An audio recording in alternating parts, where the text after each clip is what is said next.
The question that is on every wrestling fan's mind right now is who is going to buy the WWE? Who's it going to be? We're going to get right into that, man. Let's get to it.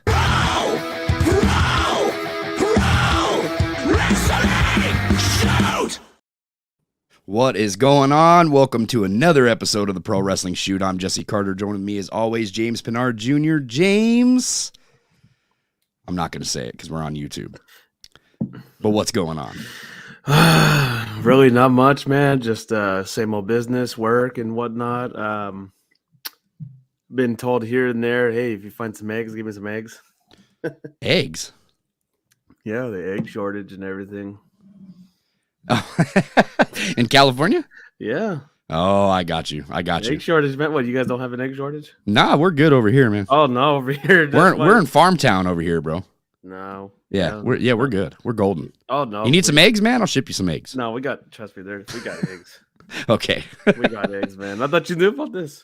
Is it worth more over in California? Maybe I can make a business out of this.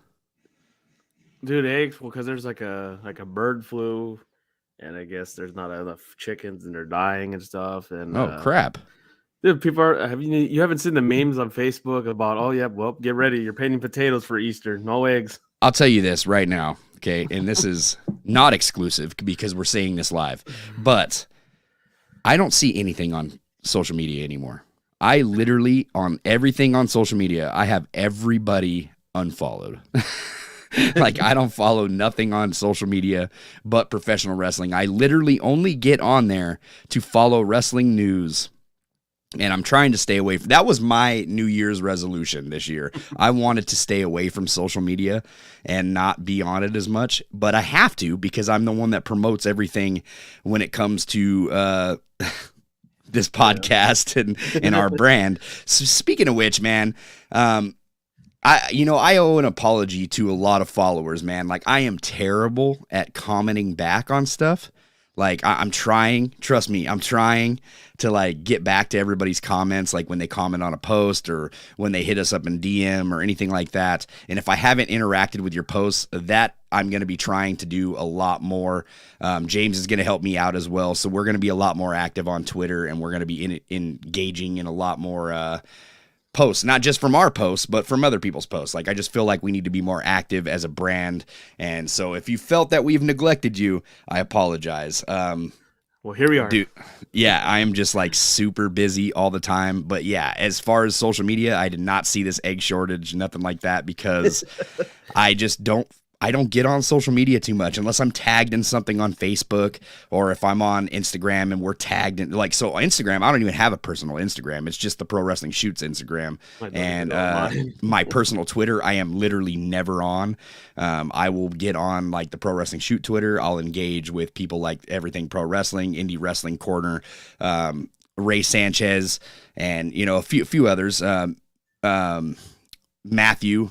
So Matthew Lopez, there's a few people that we, engage with, Rip City Beaver, shout out to him as well. I also got to meet him, at the Dynamite that I went to in Seattle. It was a pleasure to meet him, and I got to run into him in Portland too. Got to have a beer with him. It was great.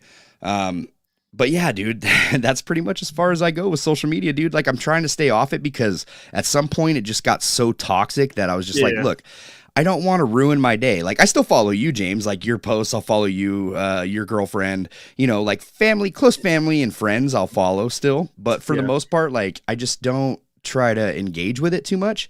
And that's my personal stuff, like my personal Twitters and my personal, all that stuff. I just kind of stay away from that. You know what I mean? I want to be as positive as I can.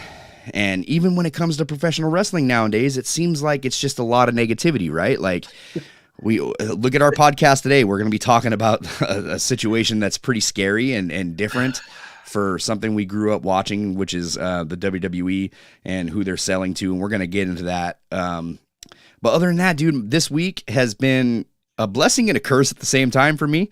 So we did a thing yesterday, James. Oh, yeah. We went and adopted a new dog. Oh, yeah. Congrats. Yeah.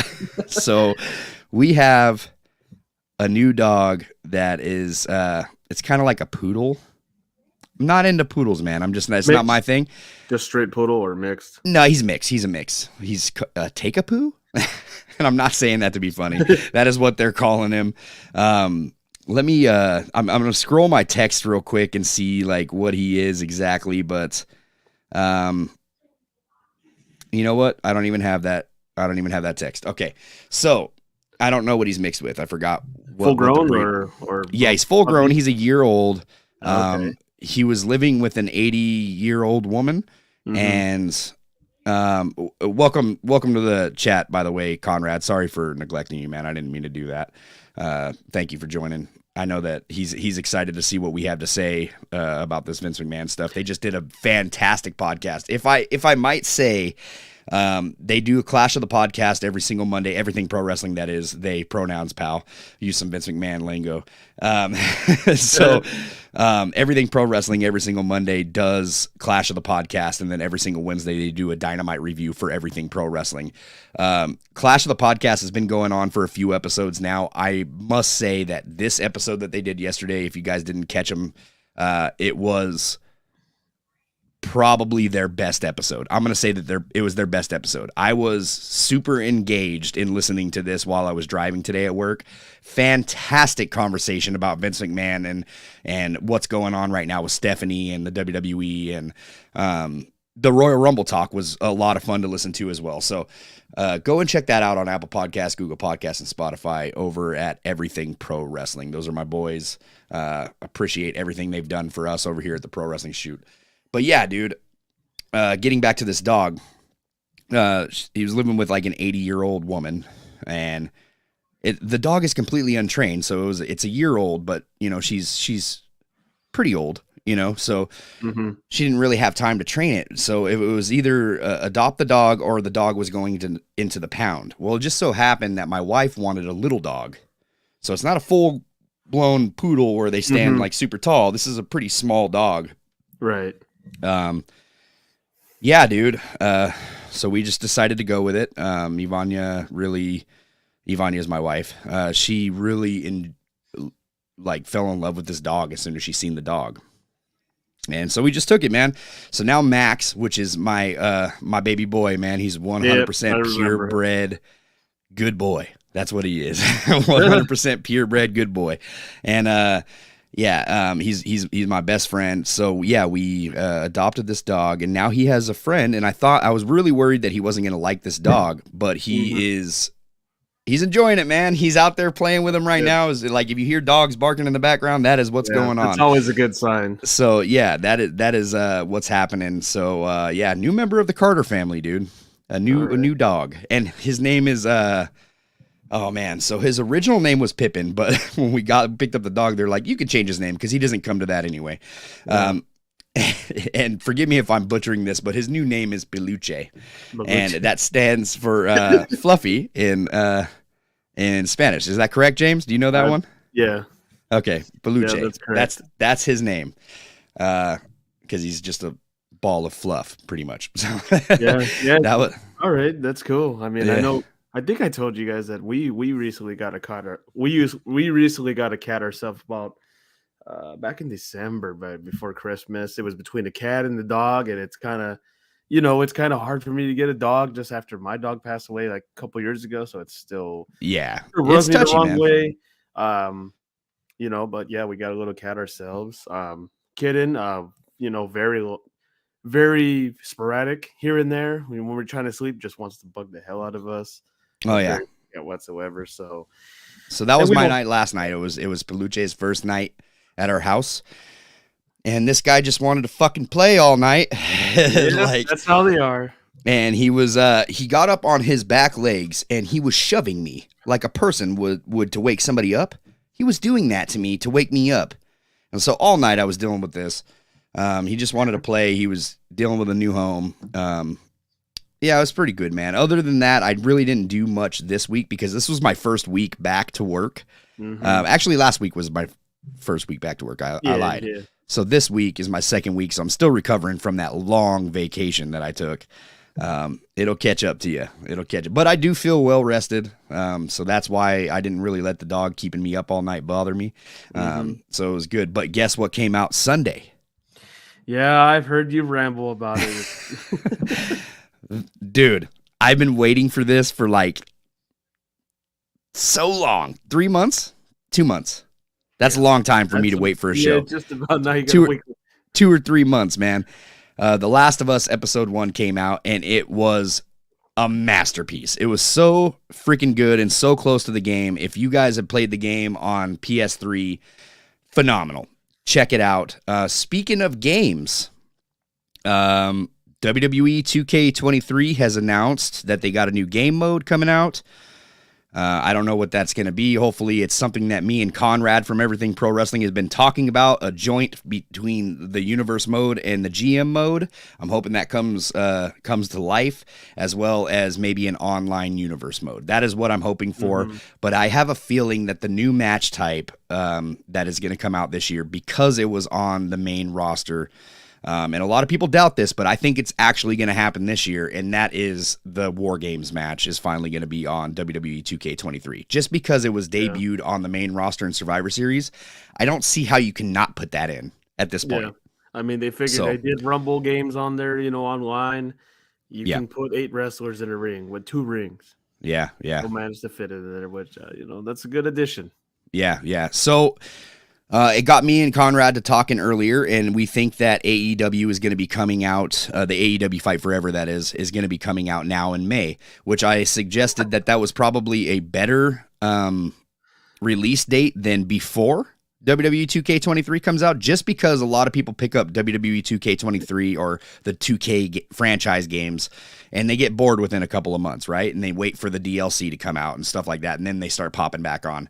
Yeah. I feel like it is a better idea for AEW to release their first video game, probably only video game, is what it sounds like it's going to happen. It's going to be their only game that they just keep adding to.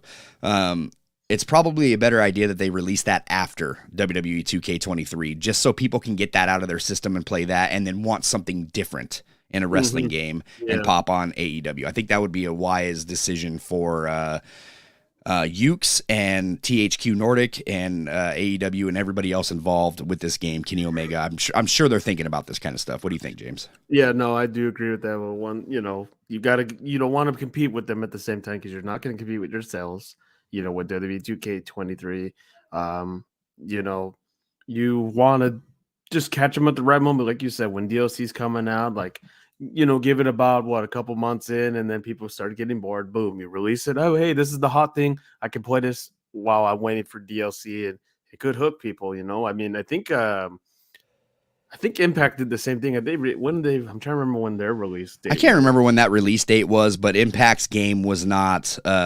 It was different. I'll give you that. I mean, but I don't think it's going to be anything like this game that's going to be releasing from AEW. I think AEW has got the right head on their shoulders when it comes to this release, and I think that we're going to be seeing some good stuff out of this game. It's not going to be like your simulation type game when it comes to WWE 2K23. WWE 2K23 is going to look real. It's going to feel real. I hope that the match feels more lively. That's what I felt needs to happen in the 2K franchise in order for us to pick up the momentum for that franchise, right? Like, I felt like 2K22, the game was great, but there was only so many spots you can run in a match before creativity just kind of took a downward spiral, you know what I mean? And then it just became boring. I feel like AEW has a lot more to offer when it comes to that, and I hope 2K23 does that as well. Yes, Everything Pro Wrestling, shout out to Brian Williams. That's my boy, man. Regardless of what comes out on WWE 2K23, I know that this guy is busting his ass to do the best product possible for what he is capable of doing, or what they're enabling him to do. Enabling, I should say. So yeah, I mean, this game is going to be good. I have no doubt that 2K23 is definitely going to step it up, especially with AEW Fight Forever right around the corner. They're going to want to present something different. Something that is going to make you want to stay. Right. You know what I mean? Like, WWE is all about their competition, man. So regardless of if they're selling or not, and we're going to get into that, trust me, real shortly, we're going to get into that. I just don't see WWE not doing some petty shit because WWE. Oh yeah, they'll compete with them. Yes, even on video games, they will compete. So everything pro wrestling said. What was the last WWE game you guys had fun with? I had fun with WWE 2K22. I just didn't have fun with it all year. 2K22 was a fun one. Yeah, it just wasn't a year-long game. I'd say for a year, probably 2K11 for us, right, James? Like 2K11 was fun, and once in a while I go back and still play like 06 and 07. Those were like my god. 07 was a year-long game for us. Look, anything that has a fantastic online experience, we're gonna have fun with all year long, right? And we ran as like a clan back in those days. You know what I mean? When 07 was running around 08, 09, 10, 11. Those were the like glory years. Even though like some of those games sucked, like 08 was terrible, 10 was terrible. But we played those games online all year long. So I would say that those were the last games that we had fun with for a year-long basis. Once 12 came out, I think I don't remember playing that game all year long. Did we, James? No, I don't remember. I think 11 was just the once 2K took over, right? Once 2K took over, we were kind of done with the all year. Yeah, stuff. It wasn't. Yeah, 22 I think was probably the most recent one that was a much better game in a good while. Yeah, but I'm talking about like playing like all year. But yeah, 06, 07, I was very dedicated. Even Here Comes the Pain was very dedicated for myself. Yeah, I was on Here Comes the Pain all year long for sure. And that was before online. So, yeah, it was a lot of fun. But yeah, dude, I'm expecting 2K to step it up. I'm expecting AEW has some stuff in the works as well, just because it's taking so long for a release date at this point. That I think that they just keep like kind of going back to the drawing boards. What else could we do? What else could we do? You know what I mean? And that's what's eventually they're gonna have an end game. Like, okay, we got to release this. Are you bored talking about video games? I seen you yawn right there. Are you? No. Rough day at work or what? Jesus Christ! How can anybody else be engaged, James, when you are not engaged? Yeah, it was kind of a slow day at work too. Okay. Everything Pro Wrestling says 2K14 was it for me. I see, look, I'm not going to say that 2K14 was a bad game because I don't remember it. Like that's where there's a lot that I'm like, well, I remember 11 that good, but then that's what I mean. Like 11 we remember because we played all year long, but when it came to the 2K games, I felt like every single 2K game just followed suit. A little upgrade in graphics, a little upgrade in universe mode. Online sucked. That's what I got out of every single 2K game, including 2K22.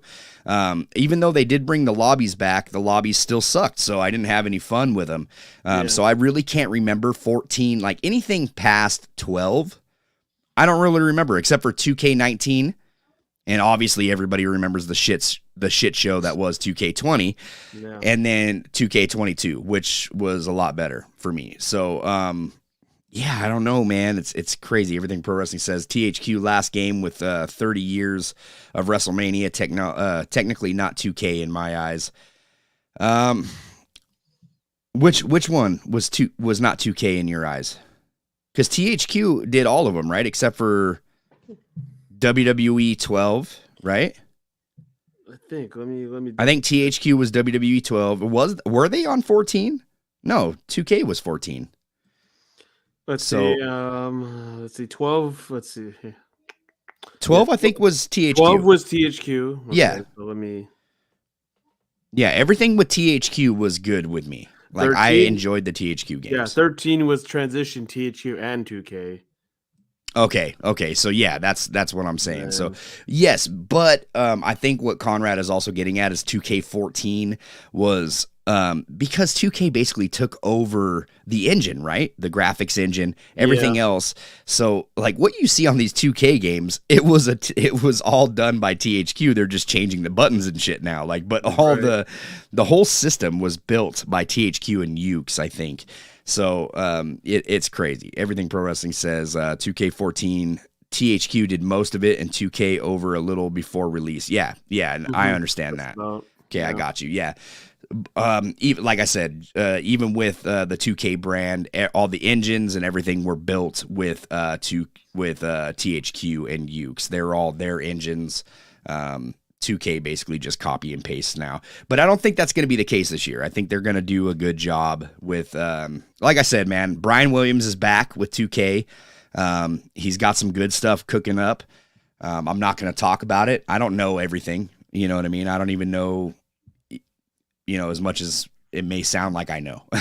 But it's going to be a good game. I do know that, and I trust in Brian, and I know that he's having fun. And it's down to crunch time, and I know that we're going to be getting a release date and maybe even a trailer come Royal Rumble. Yes. Speaking of Royal Rumble, we'll talk about that just a little bit before we dive into last week's Dynamite, which you attended, James. And I can't wait to talk about that Dynamite because it was a banger, dude. It was so good. Like, as much shit as I talked about, LA gets this, LA gets that, dude. I'm going to just say this right now. I think that this was probably the best Dynamite that I had seen on TV to date. Like, yeah, I've seen that all over. I'm just going to say that. And if there was a better Dynamite, please enlighten me. But as far as I can remember, as a full show, besides the whole Jericho Appreciation Society, yeah, that was the only thing. That was the only thing that I didn't like on the show, but everything else was fantastic. And it was a really fun show, and it went by so quick, and crazy. Yeah, it was Corey. It was all just a starting match with Moxley and Hangman. Start off with a banger. The crowd was wild for that. I mean, like you said, though, obviously the ladder match was going to be the main event, and we're the show. We'll get into that in just a minute, but I want to get your thoughts on this poster real quick. This poster was released for Royal Rumble, right? And this was released right after we had an announcement about Vince McMahon returning, and there's going to possibly be a sale going on, and that's why he's returning, all that stuff. Everybody's already worked up right now about him coming back to creative. Everything's like, it is wild, and we're going to get into that. But on this poster, before Cody Rhodes even announced yesterday that this poster was out before he came on Raw yesterday and announced that he would be entering the Royal Rumble. So Cody Rhodes is in the Rumble, but you already have him on the poster. In the background is what got everybody speculating what is going to go on in the Royal Rumble. We have some lightning back there, some electricity maybe the most electrifying superstar that's ever entered WWE will be showing up, and maybe this is just foreshadowing what is to happen. I think, correct me if I'm wrong, James, I want your opinion on this. All right. I was bummed originally. Right? Originally, I was bummed. Like, dude, why would you announce Cody's, return to the Royal Rumble? Why not let it be a surprise? Everybody would have popped. Here's the thing.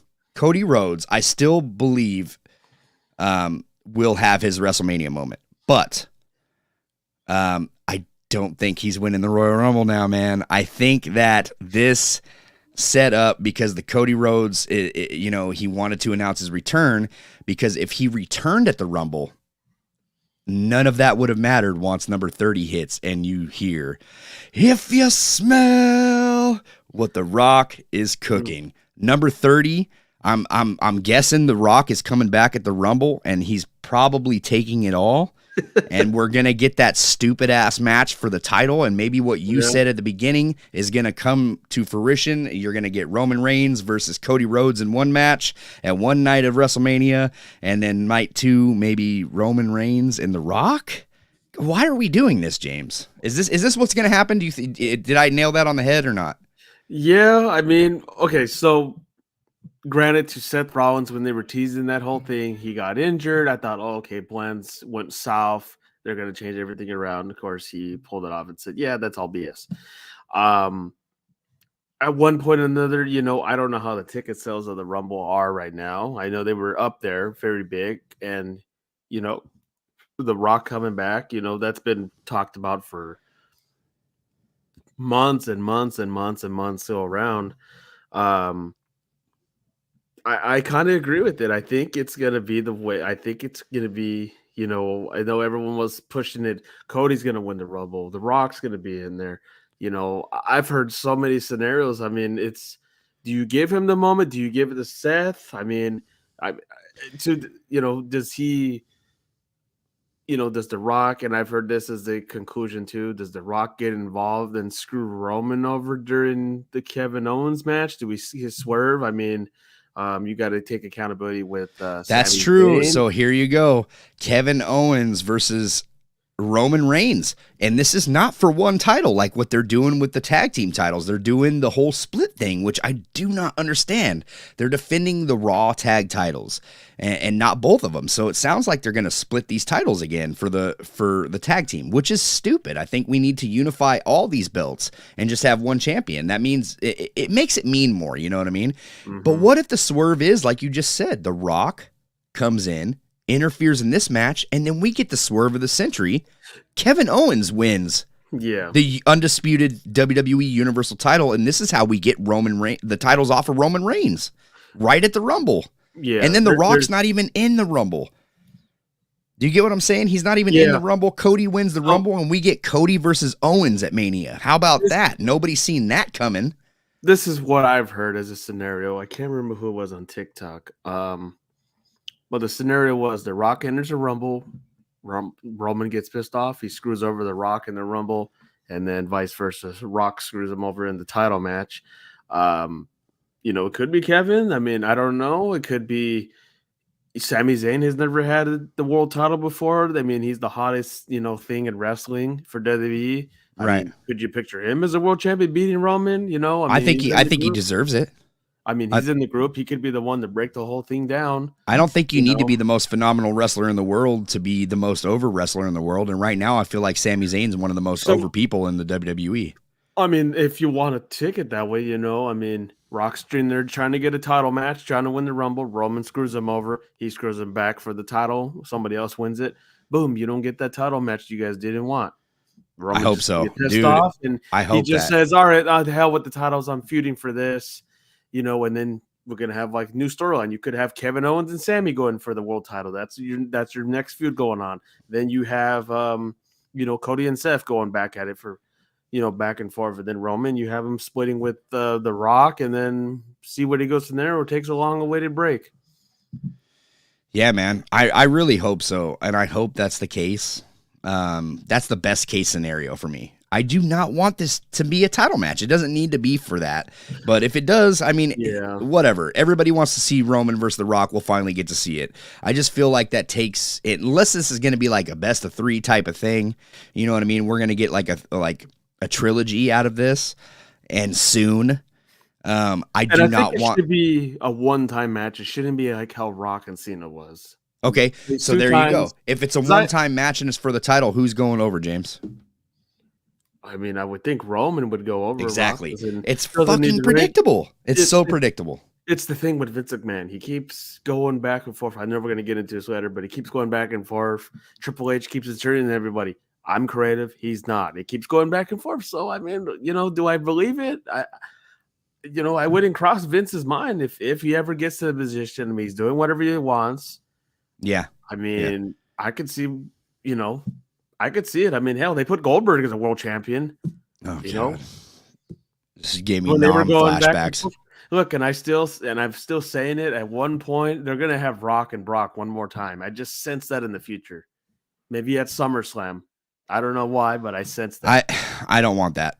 I do not want that. If The Rock comes back at WrestleMania, this has to be his last match, career versus title. That's what, like, we know that The Rock is passing the torch. Like, if you're gonna make it like obvious, let's call a spade here. Yeah, I mean, I've heard that rumor too. Like, oh, you can have Rock, fight at SummerSlam. They could just announce a match and do something else and not have him in Mania. I mean, I've heard that as a rumor too. I mean, I don't know what Rock's schedule is going to be in August. I mean, let's see how it's going to be pretty busy. Pretty busy. So, with other WWE news, I know we didn't announce this last week, but London, the O2 Arena is getting Money in the Bank, so that's pretty cool. Other than the fact that I thought we were getting rid of the Money in the Bank, I thought we were getting rid of all these gimmick pay-per-views, so I was hoping the Money in the Bank was going to make a return at WrestleMania. That is not the case. We are getting the O2 Arena, so that's settled, I guess. The only pass I'll give on us, I mean, yes, I want it. It should be at Mania. It should be reserved for that. That's where it started. That's always it should have been, and they turned it into a pay-per-view concept. But, the fact that it's in London, hey, congrats to them. I know that he's been wanting to go international for some time, besides Vince, of course, with his whole, selling. So congrats to London, on a Saturday. I think it's No, going to be live. Is it going to be live? yeah, of course. It's got to be. Okay. It's got to be. Because I don't know because obviously I don't know if Owl was back in the day. I think they were live, right? Back in the day, like Yeah, of course. like 2 a.m. You had to watch it. Yeah. So I don't know what's going on with Money in the Bank. Obviously, this is going to be a weird time schedule, but I'm happy for the people overseas that get to see WWE because once again, like they are very popular over there. Those are some of the hottest crowds in the world is over there in London, and it's gonna be fantastic. I just wish that it wasn't the Money in the Bank. That's all. Everything Pro Wrestling says. I don't think The Rock wants to wrestle. He's doing his fam a favor. Yeah, well, that's what I'm saying. Like The Rock doesn't need to wrestle. It's just he's the next Arnold Schwarzenegger in action movies. Like, okay, James, here's the thing. I'm gonna give you a list right now. Well, I'm gonna give you an attempt to make a list. Action films. Back in the day, we had Jean-Claude Van Damme, Sylvester Stallone, Arnold Schwarzenegger. You had what was his name? Steven Seagal. You had I guess you could say Bruce Willis, maybe. Throw him on that list. He's kind of a little later, but yeah, so you had like that list of superstars, mega stars, not even superstars, mega stars. Yeah. Who is in your action movies today? Like when you think of an Arnold type movie, there's only one name that comes to mind, and that's Dwayne "The Rock" Johnson. Mm-hmm. You know what I mean? So he's the highest paid actor in Hollywood for a reason. He's at least in the movie, at least every in a year span, he's in a 3, 4, 5 in a year and he's damn pretty popular. It's a lot. He's still relevant to this day from obviously leaving WWF. WWE. He's got his own TV show, Young Rock, and he also does the XFL, which is coming soon. So, I mean, this is a busy, busy man that does not need the WWE anymore, and he makes a hell of a lot more outside of the WWE than he ever did in. So, I agree with Conrad right there. That was a fantastic comment. I don't think The Rock wants to wrestle. He's doing his fam a favor, and that's it's just 100% the truth. I mean, that's how it is. Every wrestler is like that, regardless if they're, on a movie schedule or not. I mean, that's the point of passing the torch. LA had a almost sold out forum this past week for AEW Dynamite. Here is a great shot of the crowd. If you look closely, I know you can't probably zoom on video, but if you're watching on video or listening on the audio, I am showing a picture of the LA forum. It's nuts to butts in here, James. Yeah, I mean, there was probably maybe 1, maybe 2 sections at the very top against hard cam that were pretty empty, but most of the show was pretty packed show. Loud. I think we actually broke a record. And now you said loud. Do you think you were louder than Seattle? You know what? I think you guys were louder. I was going to say, don't work yourself into a shoot, brother. Seattle was one of the loudest crowds in Dynamite history, if not the loudest. This is I would have to say. Just in Dynamite, maybe not the pay-per-views, but Dynamite. I think we were much louder at the first Dynamite show, personally, just because it's Then Seattle? I think the first, you were louder than what you were this last week. Yeah, compared to the crowd I went to is what I meant. Okay. Usually, and it's it's a debut show that sold out. I mean, that was a big damn deal. This one, not a complete sellout, like right off the bat. But I mean, it was pretty loud. But I think if you guys have it a debut, I mean, we couldn't touch you. We couldn't touch you, but yeah, pretty packed show. We actually broke you got to remember, LA also gets Monday Night Raw, SmackDown, all that stuff. Like what, 3 times a year?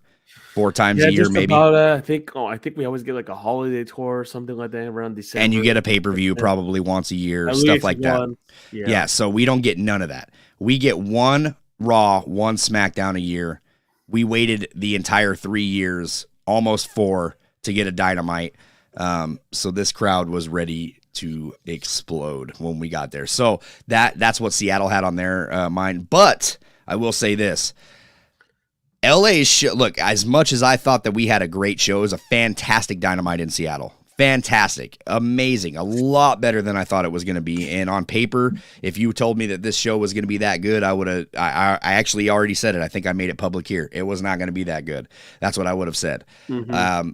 Our Dynamite was fantastic. I loved it. I wouldn't take anything away from it. I thought it was really, really good. Every segment, every match, perfect. LA's show was the best Dynamite that I think I have witnessed to date. I don't think that I've seen, even with CM Punk on the roster, even with everybody, like, I feel like LA had the best Dynamite that I've ever seen from start to finish. I felt like the production was on point. You guys got like the extra ring skirts too, which we didn't get. So we did get the new set for 2023, but we didn't get like the full set. We didn't get, apparently the ring skirts were still in shipping or something. I don't know what was going on, but the ring skirts and the barricade skirts were still in shipping process or something when it came to Seattle. But you guys got those, and I feel like the show looked complete. The production was good. The camera work was fantastic. The way Excalibur and Tony Schiavone handled themselves and Taz on commentary was perfect. Every segment was good except for the Jericho. That's the only thing I felt was off about the show. I agree with that. It felt very, I don't know. To me, it seemed like they were just making up lines as they go. And then with Hager's comment about "I'll slap your face off your face." Yeah. Well, I think Hager did that one on purpose. Yeah. So just to be stupid. But other than that, dude, I feel like that show was just such a banger, man. You started out with a banger with Adam Hangman Page versus Jon Moxley. Fantastic opener. You guys had just the segments throughout the night were so good. God, Adam Cole, I think that was probably our loudest point. That's no, absolutely. Everybody was going ballistic when he came back, and that was probably our loudest pop of all day. Absolutely. Adam Cole returning to AEW was so unexpected. Well, it was expected, but it was unexpected in the way that it happened, I guess. It was just a segment, because I was almost for sure that MJF was coming out next, which MJF did come out following this, but MJF like knocking all the celebrities, Freddie Prinze Jr. and Mr. dude Chow from The Hangover and Mr. Chow, and like it was just classic. It was so damn good. We had a great view of him and saw him. We're like, is that Mr. Chow over there? But that's classic, man. But I think that this was one of your top moments of the night for sure. Adam Cole returns. He performed that very excellent about, I got good news and bad news, and the bad news is for that whole locker room backstage, and that just everyone went wild. Well, because everybody was pretty sure at this point that he was going to be possibly announcing his retirement. And he said, nuh-uh. And I'm glad that wasn't the case. I'm so happy that wasn't the case, because Adam Cole is now back, baby. And the one thing I can't stand from Adam Cole, and I'm going to say it right now, I cannot stand, do you know where I'm going with this? Go ahead and say it if you know. You said, who's ready for story time with Adam Cole, baby? Exactly. I hate this line so much. It is the most corny line that I've ever heard. Who's ready for story time with Adam Cole, baby? Like, I hate it. I hate it so much. And the only reason he does that is because of who? Was it not Jericho? Sorry, CM Punk, right? CM Punk was the story time guy, right? Yeah. And I know they used to do that a lot on BT. So he straight stole the whole story time with CM Punk and turned it into Adam Cole's thing, but except he sounds so lame when he says it, dude. I don't know. That's the only thing. Like, I think I was in the chat when I said this, and I was like, man, hell yeah, Adam Cole's back. And the first thing he says is that, and I was like, I hate that he says this. Like, I'm not a fan of it. Like, I just think it's corny. He shouldn't say it. I just didn't like it, man. Get that on t-shirt. Yeah. So we ended up getting Bryan Danielson versus Takeshita. Oh, dude. And what a banger! I saw Takeshita the last time we went. I forgot who he fought, and the guy was very over. He was our main event. I think it was for like Dark or something back on a Rampage. And that guy is going somewhere. And I'm surprised they didn't tease it on the show, but the whole thing with him and what's his name? Don Callis. Don Callis. They keep teasing it like he's been watching him. He's been working with them. They were just at the Clipper game. Yeah. Everything from that whole thing, MJF coming in, and I knew he was going to say something about the name. Yep. Yeah. Take a shitta. Yeah. Yeah. The whole segment with MJF and Takeshita was so good. So good. And, the match with Bryan Danielson and Takeshita was amazing. Yeah, even that botch that he fixed himself and did so wonderful of doing a slamming him right on his head and then just suplexing him. Dude, every match that you got was a banger, and you got to end it with that phenomenal ladder match. Look, I've said it before. These guys, I know everybody was bored of the best of 7. I'm one of those guys that is just when you know you're getting 7 matches, it just becomes bleh. You know what I mean? But every match they put on was good. I can't say that any match that they had in particular was really bad. The best of 7 went off without a bang. Look, we didn't get Mercedes, and that was one of my predictions, and I take that back. So we have a video that said Mercedes was coming back, and I almost guaranteed it. We didn't get Mercedes. The LA Forum booed it, and so I figured something was going to happen in this match, but it was just this. No setup to anything else. My other prediction was CM Punk was possibly making a return. We didn't get that either. I don't know what's going on, but we did get the Elite winning the trios titles in a phenomenal ladder match. Which it was duly noted. We might not have had this match due to visa issues. So take that to granted. And it was coming out after the whole CM Punk. Is he going to show up? Is he not? And of course, we don't like Uncle Dave here. And I forget who, I think it was Brian Alvarez that said, Punk's not coming. He does not want to talk to them. But this was a killer match. I didn't know what to expect. I think this was actually my first ever ladder match I've seen in attendance. I've seen Hell in a Cell matches. I was there for I think I'm trying to remember. I know it was an Inferno match, but I think they called it Rings of Fire when it was Bray and Kane. I've seen Hell in the Cells. I've seen street fights. Phenomenal show whatsoever. Even Jungle Boy and Hook and versus Big Bill and Lee Moriarty. I thought, this is going to be subpar, nothing crazy of it. That actually was pretty hot, especially Hook getting on, and I hate the name Big Bill, but very good whatsoever. Dude, so Big Bill actually put over Hook huge in this match that you're talking about. It was phenomenal, man. That suplex at the end, what a sell. What a sell for Hook. That really got him to where he needed to go. Matthew Lopez, thank you for joining the chat, man. He says the poster is electrifying at Everything Pro Wrestling. So thank you for popping in the chat. I appreciate that. Yeah, dude. Phenomenal night in LA, dude. Like I said, one of the best Dynamites I've ever seen, if not the best. If there's a better one, let me know. Yeah, I don't know. A big difference from the first LA show. The Rampage was phenomenal. The street fight was. So I didn't end up watching the Rampage. I got it recorded on our DVR right now, but I'm gonna go back and watch it. So because I want to see that street fight. Okay. I'll say there is one bad. I already know everything that happens. Yeah, one bad botch. I was obviously on floor, and that was just very bad. Everyone in our section just said, "Oh, did she really just missed?"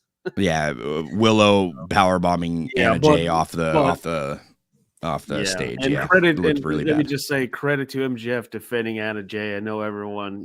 There's always that POS wrestling fan base that just has to crap on everything, and MJF is defending her. He later deleted that tweet because he's a heel. But I get it, man. And honestly, when I watched the bump back, it didn't look as bad as people made it sound. She didn't bump her head. She didn't, you know what I mean? Willow still had her up in the air pretty good. And from what I saw, she was there for a while, and she had about, I think, 3 or 4 refs right around her. It's nothing really different from this arena. Parking's the same, about $45. I don't know how much it is when you guys went. I know you guys didn't park. You guys walked, right? We parked right around the arena, and it was like $17. Okay, but everything else that was a little. We literally walked less than maybe like a half a block, and everything else that was like right on the arena was like $60 to $70. Yeah, so I don't know who didn't see this parking lot that we got there early enough, and it was just perfect. But but I will say that this parking lot is not as sketchy as Staples Centers was or Crypto.com Arena. Obviously I had to park at SoFi, which is I would not recommend anybody because the parking lot is hell to get out of there. Same thing. I didn't grab a beer because I was against it, not gonna do it. About $17-$18. Still better than Climate Pledge. Yeah. What did we get? So me and her got we both got $20 fucking dollars, man. How's a family of four supposed to get fucked up? I think, what did we get? We got 2 hot dogs and I got a soda, and it came out to like $36. That's still not even that bad, dude. But you guys did get another announcement for LA. And it looks like Ring of Honor Supercard is going to Los Angeles. James, if you choose going to this over Revolution in San Francisco, you're a fool. I'm going to say that right now. You need to drive over to San Francisco and catch that pay-per-view, because that one's going to be a banger. It's got a great build. This is the first AEW pay-per-view all year I guess in a year. Not all year because the year just started, but in a year's time that has had a good build to it. We got lots of matches lined up for Revolution, and I mean, this card may be good, but it's not going to be Revolution good. Yeah, and I was thinking about them, like, this is during, of course, I know it's WrestleMania weekend, so I mean, hey, they were going to do it anyways. Let's say, I'm hoping Tony does this promise, like you said. He wants to put an AEW pay-per-view in Los Angeles because we've been killer. I mean, I know he probably says that to I don't know how many number of crowds, but I know LA is very special to him. We'll see, man. I mean, they changed Revolution's site, so I mean, they are giving you a pay-per-view in California. It's in San Francisco, though. Yeah, I know.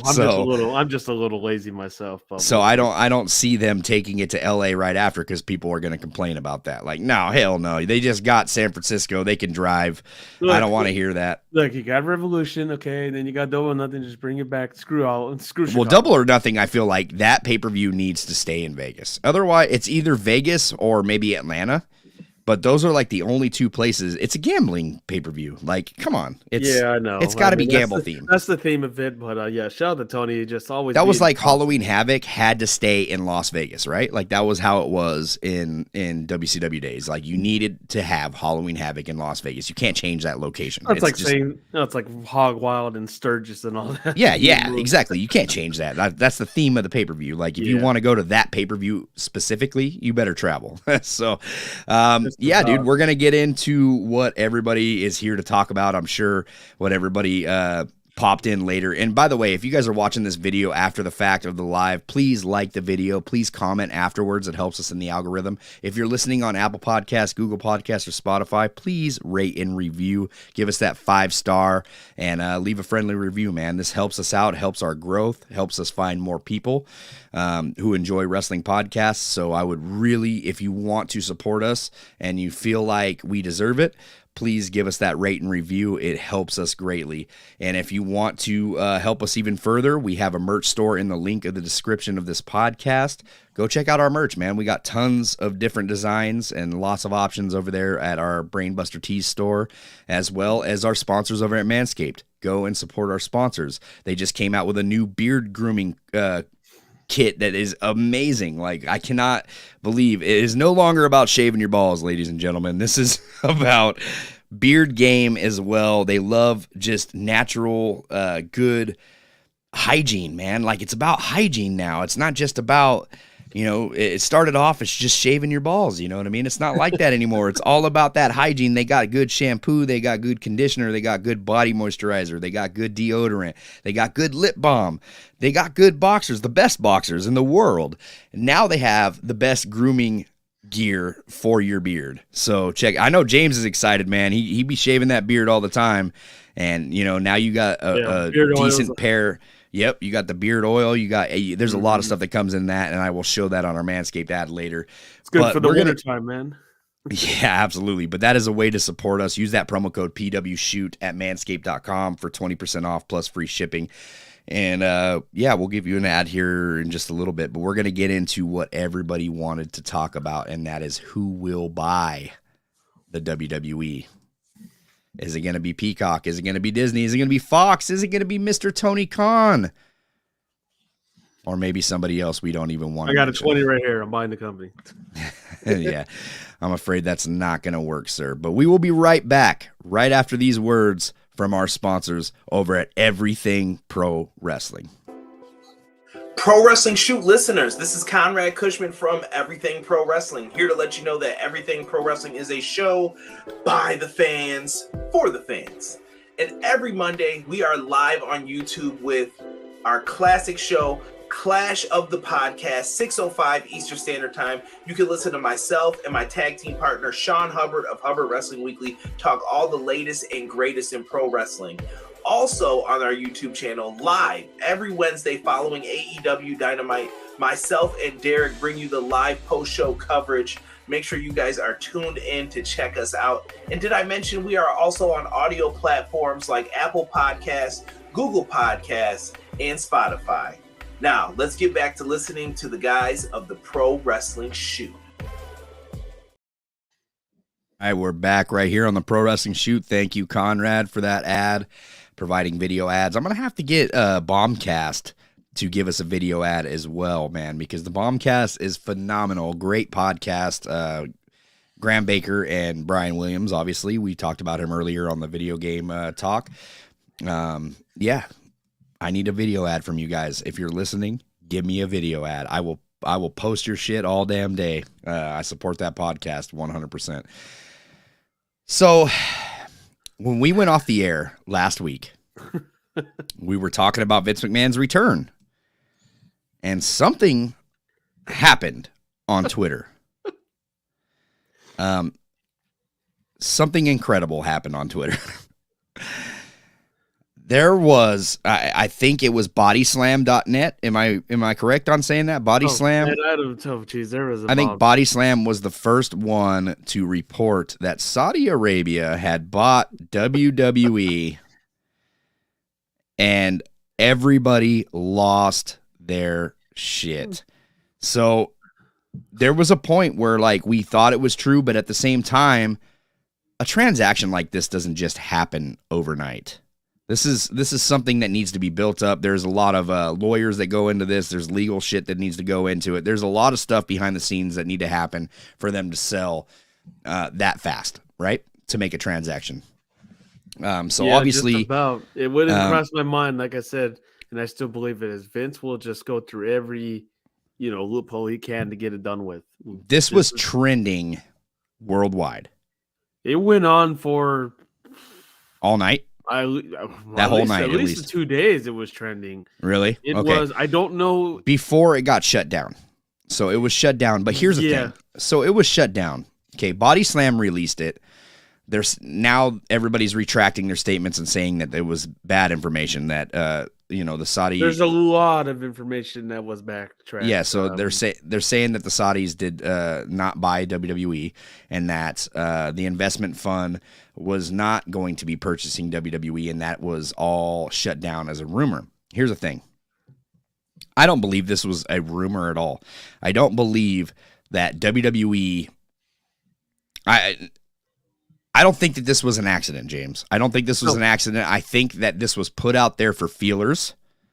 I think somebody in the company leaked this sort of information to somebody just to see if it would trend and just to see how the public would respond to news this big. Yeah, I'm not surprised. Just to test the waters. Not test the waters, just to give everyone an alert. I'm pretty sure it was, coming into this. I mean, they're sending out feelers. Look, we're talking about Vince McMahon, a guy that did a deal with Saudi Arabia for 10 years. A controversy country, with all their laws and everything. I'm not going to go into that. Vince McMahon is a guy that does not care about the law. Never has, never will. Okay? This is a guy that had all his, sexual encounterments and all the payoffs. He went to a country when someone died that was that was American, still continued the show. I'm pretty sure, and I will still state it to this day, that Vince came into this plan and wanted to sell to them. Yeah. 100%. Well, here's the thing, man. The day that we went live and we were talking about Vince McMahon's return, and the highlight was also Stephanie McMahon resigns. Dude, the diversity law that they have over there in that country would not allow women in power over there. Correct? Correct me if I'm wrong. Okay, so I actually I was watching, everything that went down that day. I kept going back and forth watching Sean Ross Sapp and I can't remember the other two's names. Gross. And they were mentioning that, and they said, yeah, no, there's actually a woman that is an owner of a soccer team over there, which I did not know about. Okay, but I mean, obviously, you're not going to support the company. I wouldn't. I mean, I would, and it caused a big crap storm over there, if you will.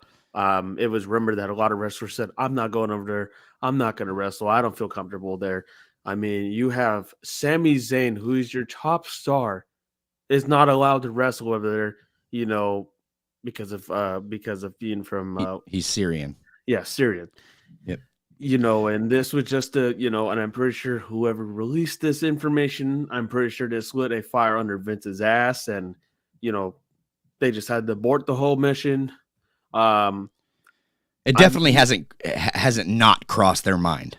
No, like, hey, is this company, this is like the red button in case all else fails. I think Conrad was the one that told me that saying right there. In case all else fails, hit the red button. Let's sell to Saudi, right? Right. So here's the thing. And this is the thing that I was just thinking about this last time when we were doing this live last week, of what other company is going to allow Vince in power? None of those companies will him. You think Disney's going to allow him in there? I doubt it. I can't remember who it was. I think it was Comcast, and some of their representative said that, tell me what company's going to allow him to be in charge with all his scandals. You think they want that bad publicity on them? Peacock? No. Fox? Right. No. Saudis? They don't care. So at the end of the day, here's the thing, too. Vince McMahon today, there was a statement that was released that he no longer has to answer to the shareholders, correct? Yep, that is correct. Okay, so that means that it doesn't matter if he makes a transaction bias of himself, because he doesn't no longer have to answer to the shareholders for this sale at all. Even after he got sued, he just pulled the trigger and said, yeah, I don't care. Yeah. So this is it's incredible, dude. It's incredible, like, what is going on. I mean, obviously, we're going to talk about the pros and cons of a couple companies that could possibly buy WWE. I know that the rumor was going on with Tony Khan. Tony Khan wants to buy WWE. He's throwing his hat in. If those who don't know, Tony Khan actually made a bid on WWE back in 2017. I think it was 2017. He made a bid. So there's only two people right now that have made a bid on WWE, and this was a few years ago. And that's Tony Khan and Donald Trump. Those are the two people that have made a bid, and they were both turned down. I got cash in hand. What is it going to take you to sell me your company? And Vince turned it down because they were not ready to sell, either to Tony Khan or to Donald Trump. Right. Thankfully to Donald Trump. Jesus Christ. I can't imagine like what would have happened there, but it would have been a shit show. Listen, I think Conrad also told me earlier about this about Saudi Arabia. Like, look, I don't mean to say anything disparaging right now, but sorry to interrupt you. So we just got some sad news. Jay Briscoe, he passed away. Jay Briscoe from the sadly. So this is from I just looked it up. Jay Briscoe has passed away at the age of 38. Jay Briscoe from the Briscoes. Yes. He just passed away. Tony's already tweeted about it. I don't know how to pronounce it. Sadly, I don't know how to pronounce this. Jamin Pugh has passed away. Known defense is Jay Briscoe. He was a star in Ring of Honor for over 20 years from the first show until today. Jay and his brother Mark dominated Ring of Honor, reigning as champions to this day. We'll do whatever we can to support his family. Rest in peace. Oh, my God. Rest in peace. Wow. Evo Uno just tweeted about it. It just yeah. Wow. I don't even have. Oh, damn. Condolences to the family, to the friends. Man, we lost a good one, man. One of the best tag teams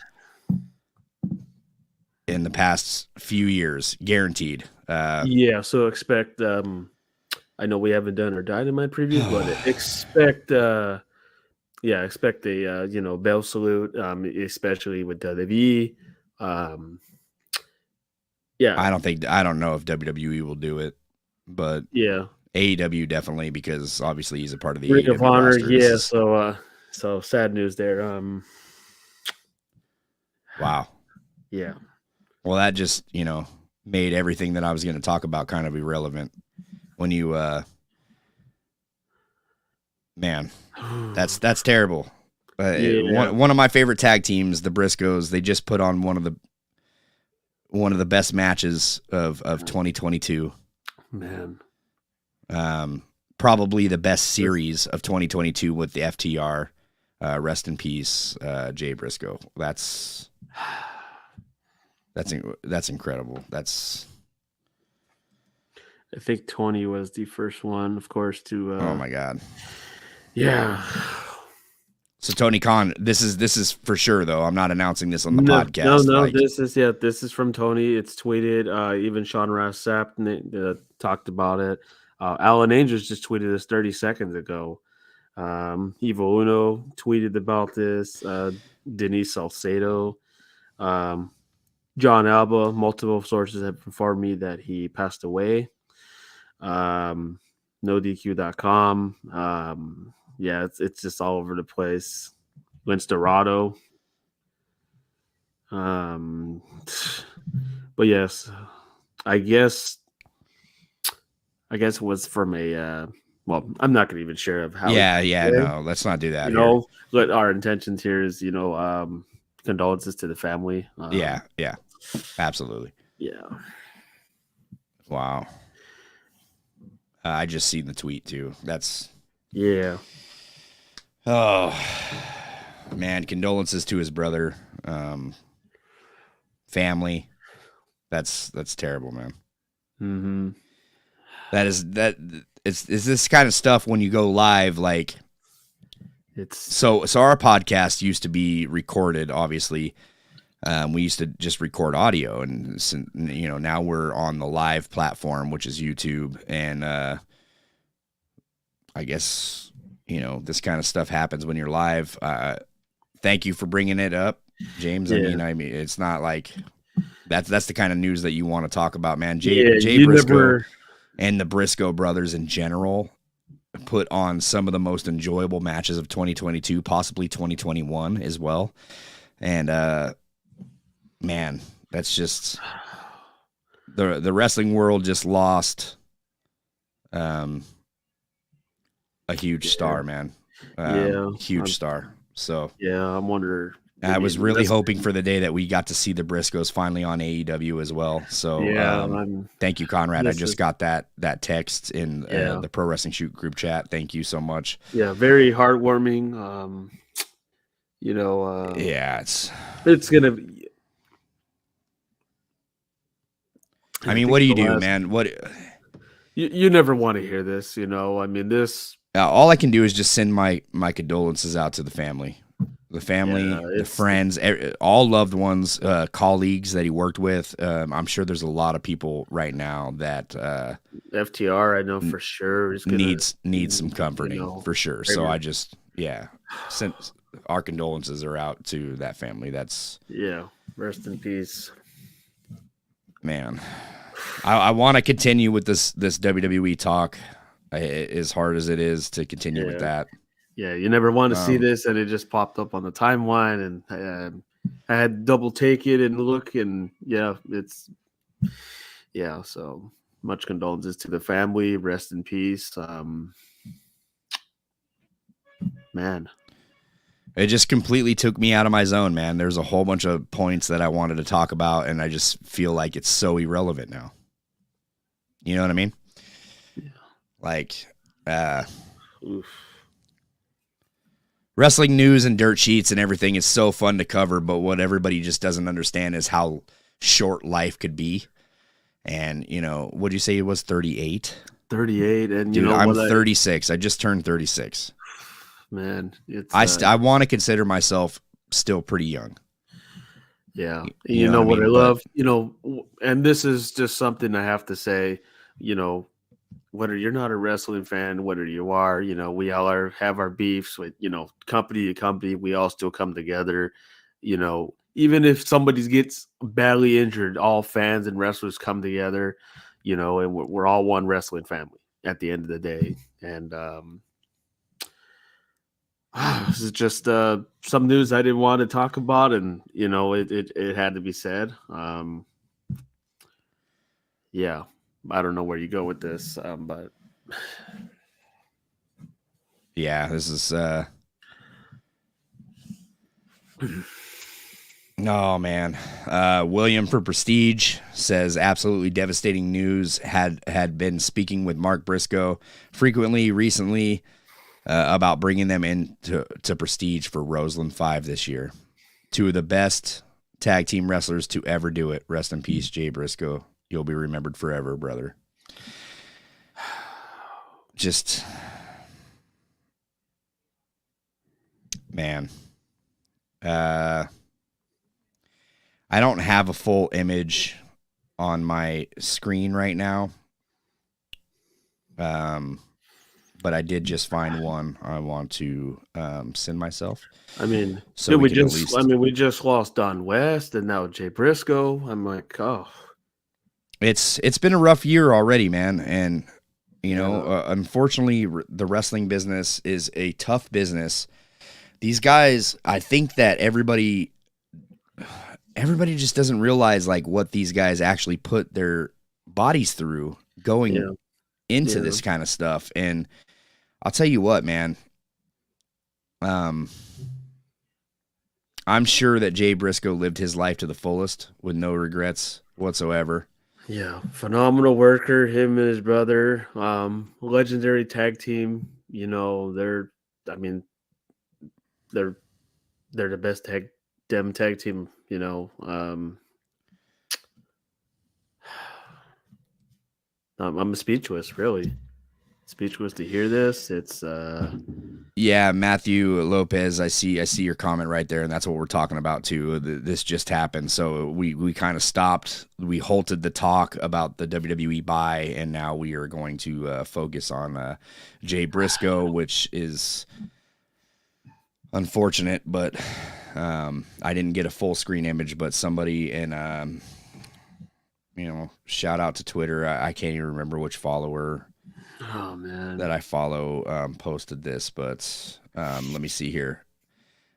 Wrestling at Wrestling. Credit to you for posting this. I don't know if he made this or not, but thank you for the photo. This is just the first thing that I had seen, and I wanted to pop it up on the screen. So yeah, Jay Briscoe is no longer with us. This is just expect a lot of tributes tomorrow. Yeah, just unexpected, man. Unexpected. Wow. Yeah, I don't know. Like I said, man, condolences for the family and stuff. Damn.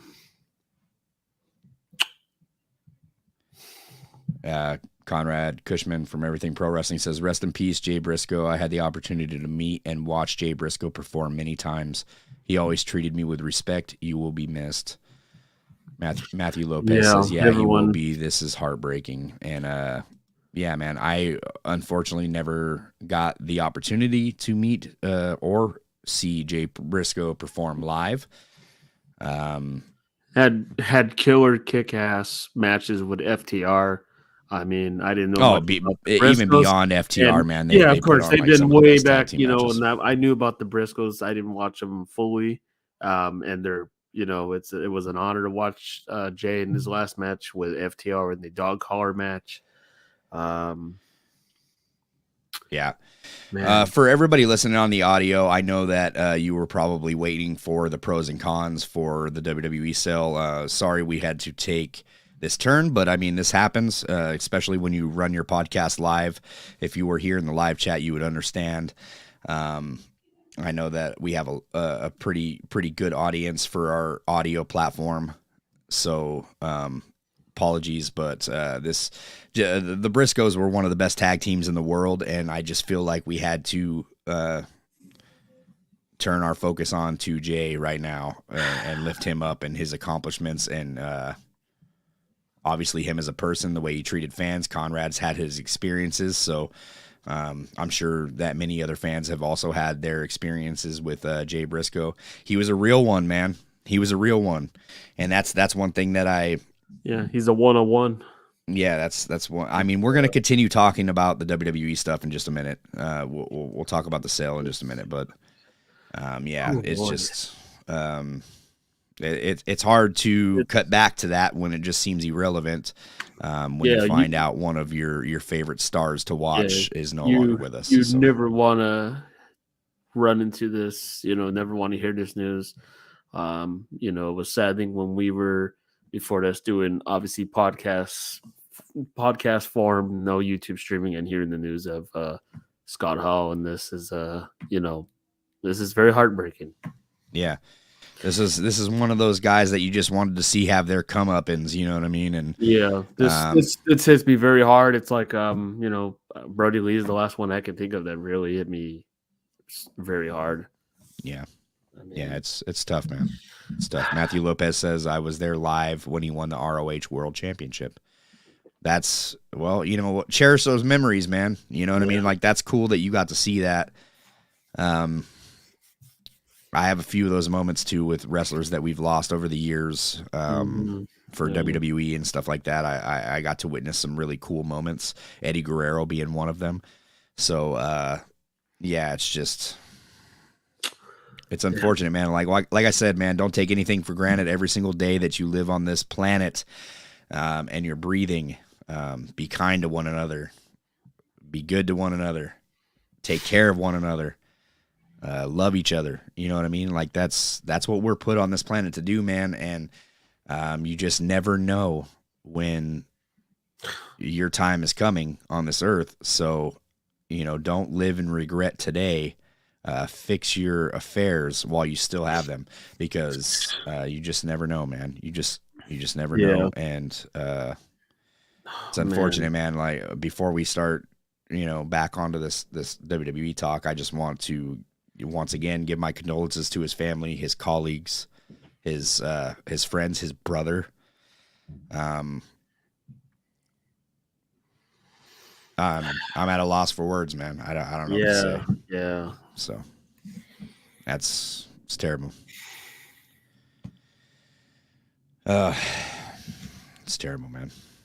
Yeah. So let's get back into this. Yeah, as best we can, I guess. Yeah. So obviously, I don't even remember what we were talking about before you dropped that news. I think we were talking about Tony Khan and Donald Trump putting a bid on WWE back in 2017. Yeah.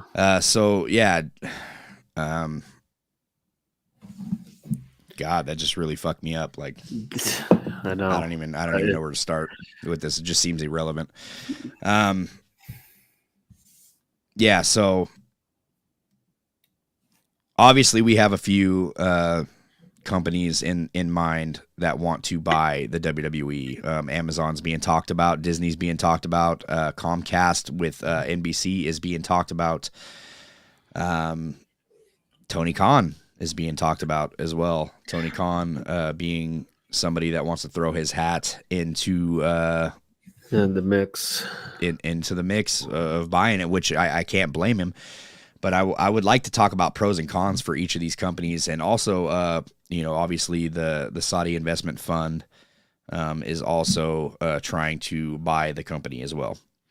Mm-hmm. So what I would like to get into is the pros and cons as much as we can, even though we just got that devastating news about Jay Briscoe. Pros and cons for Comcast. James, do you have any pros and cons for Comcast Network? I mean, Oh man, I'm trying to think. I mean, I know for like the other companies, I haven't really thought about like Comcast fully for pros and cons. I know like Disney. I know everyone's grab is, being on Disney Plus. Would they still be obviously? Well, let's You not would talk about have, Disney Plus just yet. Let's talk about yeah. Comcast. Pros and cons for Comcast buying the WWE. I'll let you They go with that do. one first. Okay, so they do own. I'll just throw out the facts and then we'll kind of just talk about it. They Yeah, do own the rights to the WWE Network, of course. which I do believe is going until 2026. Correct me if I'm wrong. Yeah. 2026, I think, is when the deal is up with WWE being on Peacock.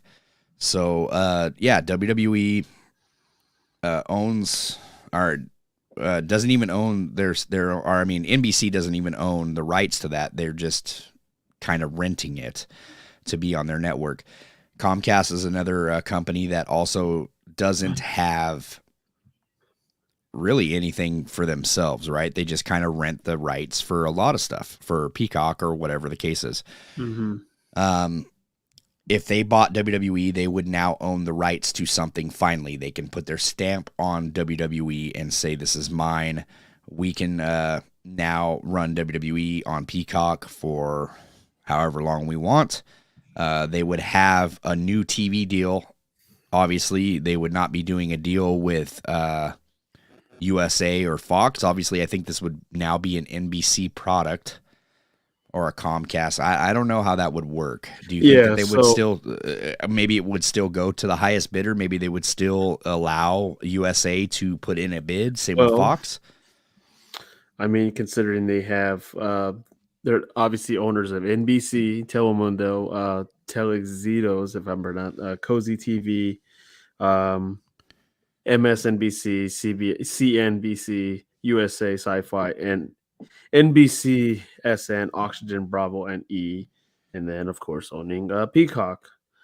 I don't know if I can see them transforming from USA Network and maybe bring wrestling maybe to NBC. I mean that's I don't know if it's as big as a Fox platform, but I know they used to do at a few times when they tried to bring back Saturday Night Main Event. Anyway, I think it was on NBC.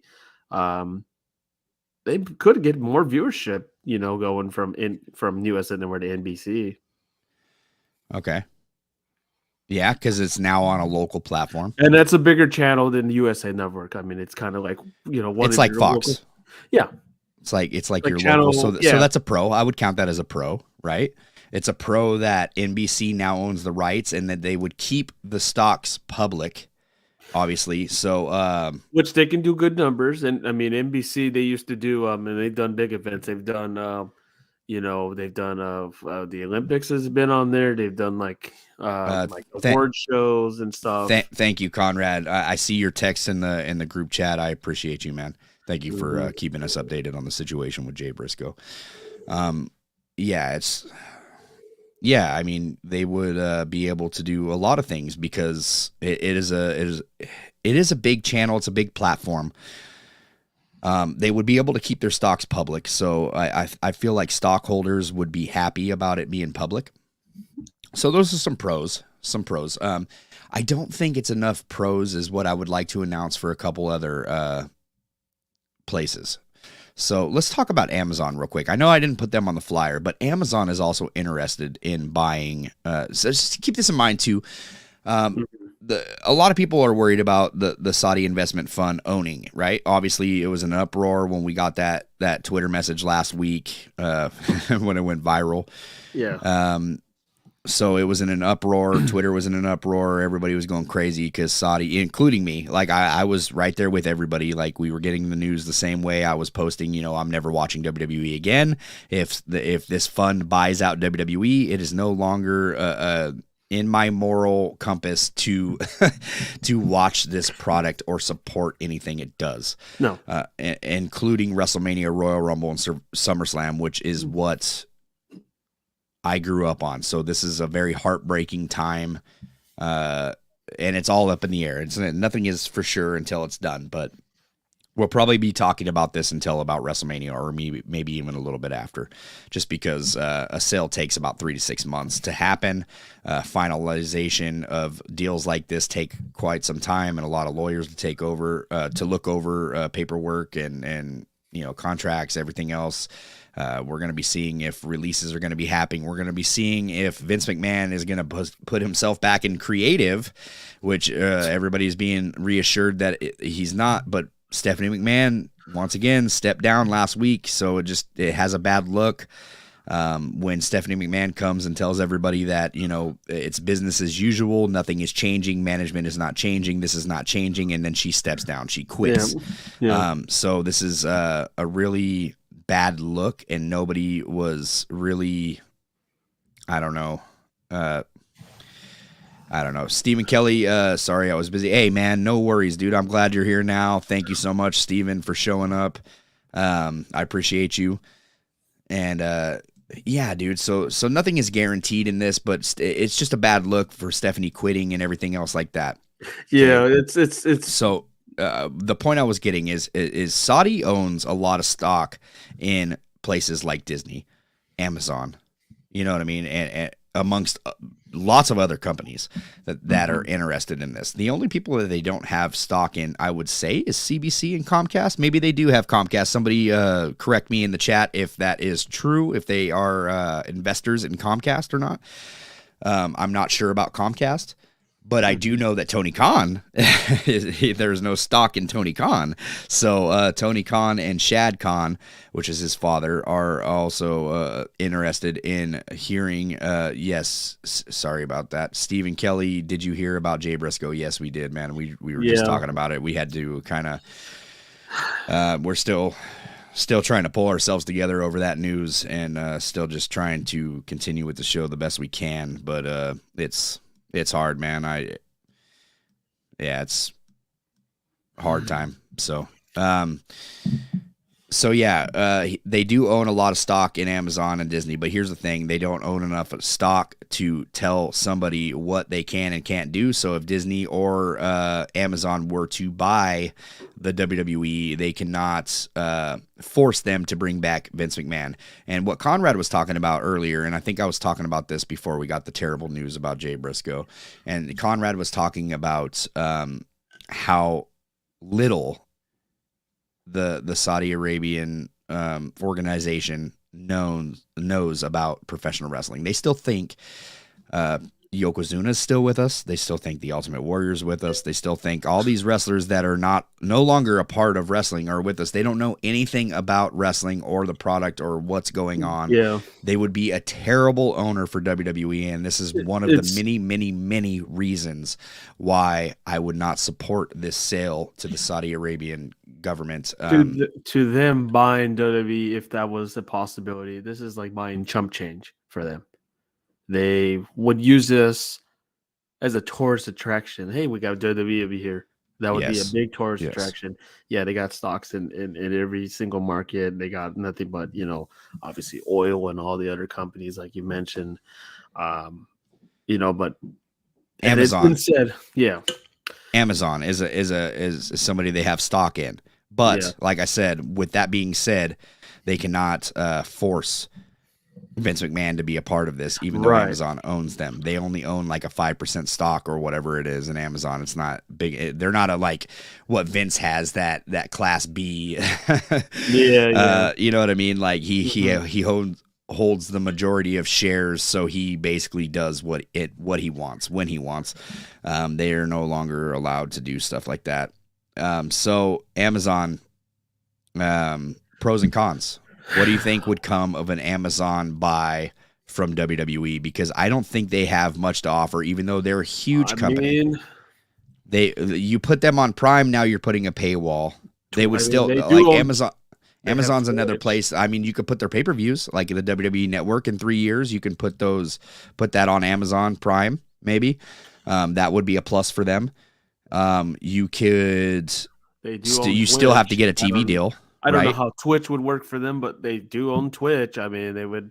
Okay. I don't know how big of a grant that would be. You do not want to put Raw and SmackDown on Twitch. No, it didn't work for him. There's no way it's going to work. Yeah, it's not going to work. Yeah, maybe have like, I'm trying to think what they would do with. I mean, they could do something with like a WWE network and do their own. Yes, like Stephen a Kelly. WWE library. Yes, so Stephen Kelly. Yes, they are trying to buy just about everything, but that's because they're trying to make their country look better and all that stuff. And you know what? That's good for them. But I still don't support. You know, I can't support. I mean, I just can't support it. I'm not going to get into that. Like I'm not one for politics and I stuff mean, like there's that. a lot of reasons besides everything they do over there. There's a lot. I mean, we can go back to 2001 and go back with that. And I couldn't support the money. I couldn't support the company. You're talking about the pay-per-views? I mean, the pay-per-views, I mean, it was controversial. Because there was a rumor. There's a rumor saying that they're going to go back to the pay-per-views, $60 pay-per-views. With as many as WWE has, there is another buyer, but I'll let you finish off with Amazon. There is one more buyer that did get involved that I've been hearing about. But so for pros and cons for Amazon, I really don't see anything but Amazon doing the WWE network on Amazon Prime. And then, you know, Prime is a better subscription than a Peacock. I would go ahead and give Prime that because like if you're subscribing to Prime, now you get WWE and you get everything that they have to offer when it comes to everything else. Julius Wright. We were just talking about that, man. We're trying to our best to. Trust me, it's not ignored. It's in our hearts. It's been seen all over the place. Trust me, it's when we were starting to talk about this. Thank you for joining in the chat, by the way, Julius Wright. Yes, we're trying to continue the best we can, but yeah, this news is devastating to everybody in the wrestling community. And it's wild, man. I can't even wrap my mind around it right now. It's hard for me to even talk about like WWE selling. Like right now, it's hard for me to even give a single fuck about WWE or anything that's going on because of this. But it's But thanks for joining in and letting us know, Julius. Right, I appreciate that. But back to the Amazon. I don't know if they would do the TV deals. I don't know if you would have USA Network. I don't, and I know I've heard so many complaints from, just Thursday Night Football being on Amazon Video. It was such a hassle for many people. I think people are still stuck in the age of, I want to watch it on regular television. I think that's just the thing.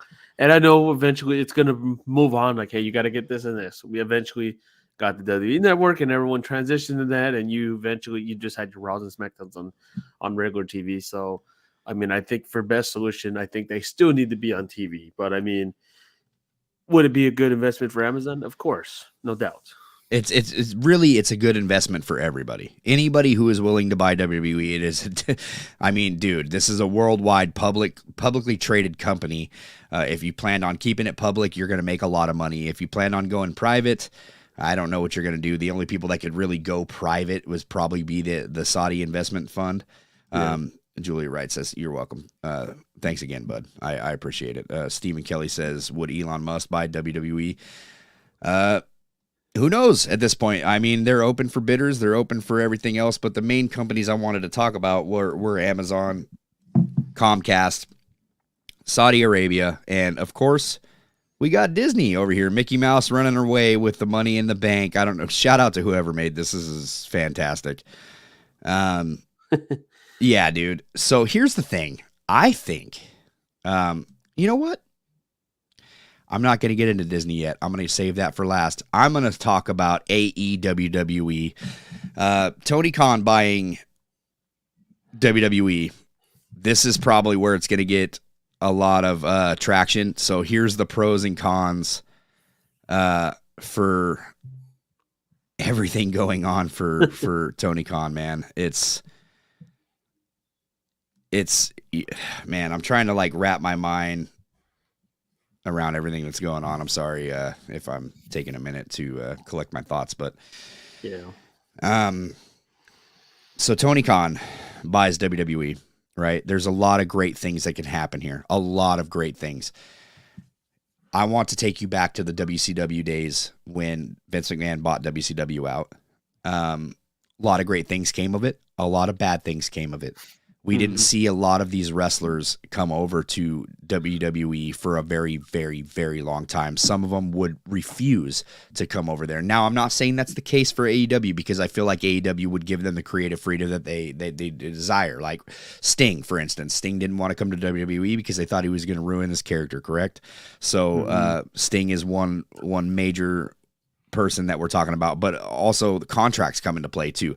So if Tony Khan was to buy WWE, a lot of these people can just now sit on their contracts, collect a paycheck, which is what Vince did. Didn't want to pay him. Just said, I don't want you on TV, and vice versa. Well, no, he offered him. He offered a lot of people like Hulk Hogan.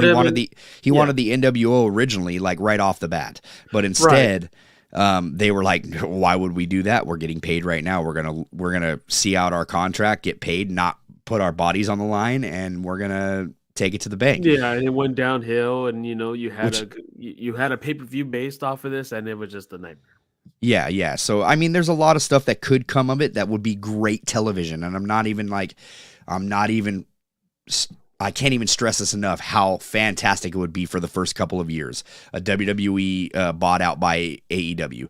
We can have a AEW presents WrestleMania. We can have an AEW presents the Royal Rumble. The Royal Rumble would now be an AEW product, or he could continue the WWE brand like he is with ROH and do that as well. But here's the thing, dude. Wrestling thrives off of competition. Competition's a good thing, so here comes the negatives, right? We got the pros out of the way. Great television, great matches, dream matches would come of this purchase, right? We would get AJ Styles in AEW. We'd get Kevin Owens in AEW. We'd get all these guys that we can get like dream matches. Roman Reigns versus Kenny Omega, for instance. Dream match scenario. Bad news. It only lasts so long, okay? Competition is needed in the wrestling world, especially when it comes to the mainstream. When it comes to the mainstream platforms, WWE needs AEW just as much as AEW needs WWE. There would be no change in WWE with Hunter's regime and everybody else if Hunter wasn't paying attention to what AEW is doing on the other side. Yes, they are not getting enough ratings to compete with a SmackDown or a Raw yet. This is still a 4-year company, right? WWE took it was a long marathon, right? It's not a sprint, it's a marathon. And at the end, I feel like Tony Khan is climbing that ladder slowly but surely. He's getting those viewers. He's putting on better TV. I just got done saying how the LA Dynamite was the best Dynamite for just the product, the way it looked on TV, the way it felt, the way everything happened on that show was the best form of AEW that I've ever seen. And I feel like that's just a small list of things to come when it comes to Tony Khan. Like, they're getting better in production. They're getting better in promos. They're getting better on the way that they're shooting the product. They're getting better on matches. Even you didn't think that was possible, but it's true. They're getting better on matches. They're getting better in the way their segments are handled. It's a better structure from, and he's learned. Structure. Time. Thank you. That's the word I was looking for. It's a better structure. They're getting better on a structure. He's learned from the couple years at the start, and eventually Tony's going to learn, down the road of you can't put everything all at once and do it, week after week after week. Eventually you're going to have a bad show. You're going to have not a crazy show, just something simple. He's going to learn from this. This is a guy that loves wrestling. He's, we've seen it. You obviously went to an AEW and I've gone to 2. And the guy is very, he's a very different envisioned person than Vince McMahon. He loves pro wrestling. He's one of us, but he's one of us. He's one of us, but he does business. You nailed it on the head. He is one of us. And that's what's great about him. But here's the thing, like I said, dude, that those are all pros. Like, you would get an amazing product when it comes to Tony Khan buying WWE. But here's the thing. How long can it last? How long until I'm not saying that this would happen to Tony, but it could. How long until ego takes over? How long until, we stop caring? You know what I mean? Like, oh, well, it didn't work this week. We'll try again next week. Because that's what WWE did, right? Yeah. Oh, well, the fans didn't dig it this week, but they'll dig it next week. It doesn't matter what we put on because they only have us to come back to, right? So that's the thought process. We don't want that thought process. We want WWE to succeed. We want AEW to succeed, because if neither one are thriving, you know what I mean? or if they're not both thriving, then us as fans are losing. Mm-hmm. So that's the negative, a huge negative when it comes to WWE. Also, what would Tony Khan know what to do with a worldwide publicly traded company like WWE? It would be. I mean, he's on board of, he has EVPs. I think that would. Let's get it straight, man. Like AEW is great, but WWE is huge. It is beyond anything that AEW can compete with at this moment. He has Raw, he has SmackDown, he has NXT. Well, it's not about the shows; it's just about what they've built over the years. Yeah. This is like what 40 plus years of a company. And it's not easy to keep stable. He's going to have to do some major changes that he probably would be against about, having story writers, having meetings and getting everyone involved. And, there's going to be, and Tony's going to run into that problem one way or another. If, like you said, people having egos. Hey, I want to be booked here. I want to be booked there. There's going to be a lot of issues. Can't feature everyone on TV. There's going to be people that are just, which I know he does have that problem just with the small company as if with AEW, but WWE, that's a global phenomenon. Chat, if you're still with us, I see some people in here. If you're still with us, give us your thoughts on what you think, the pros and cons of AEW and Tony Khan buying out WWE. For me, I feel like there's just too many cons, no pun intended, than there are pros. I mean, you're going to get fantastic wrestling for the first couple of years. It's going to be exciting, maybe even more than a couple of years, but eventually it's going to tank, and we're going to need another mainstream platform to compete with, because competition is good for business. It's competition. Ticket sales are going to be crazy through the roof. As much as Tony would try to do everything in his power to keep everything low, you cannot do that. You can't. No, you got to make money. It's still a business. At the end of the day, you got to make business, money. Yeah, it's, I want to make fan satisfaction, but at the end of the day, business comes key.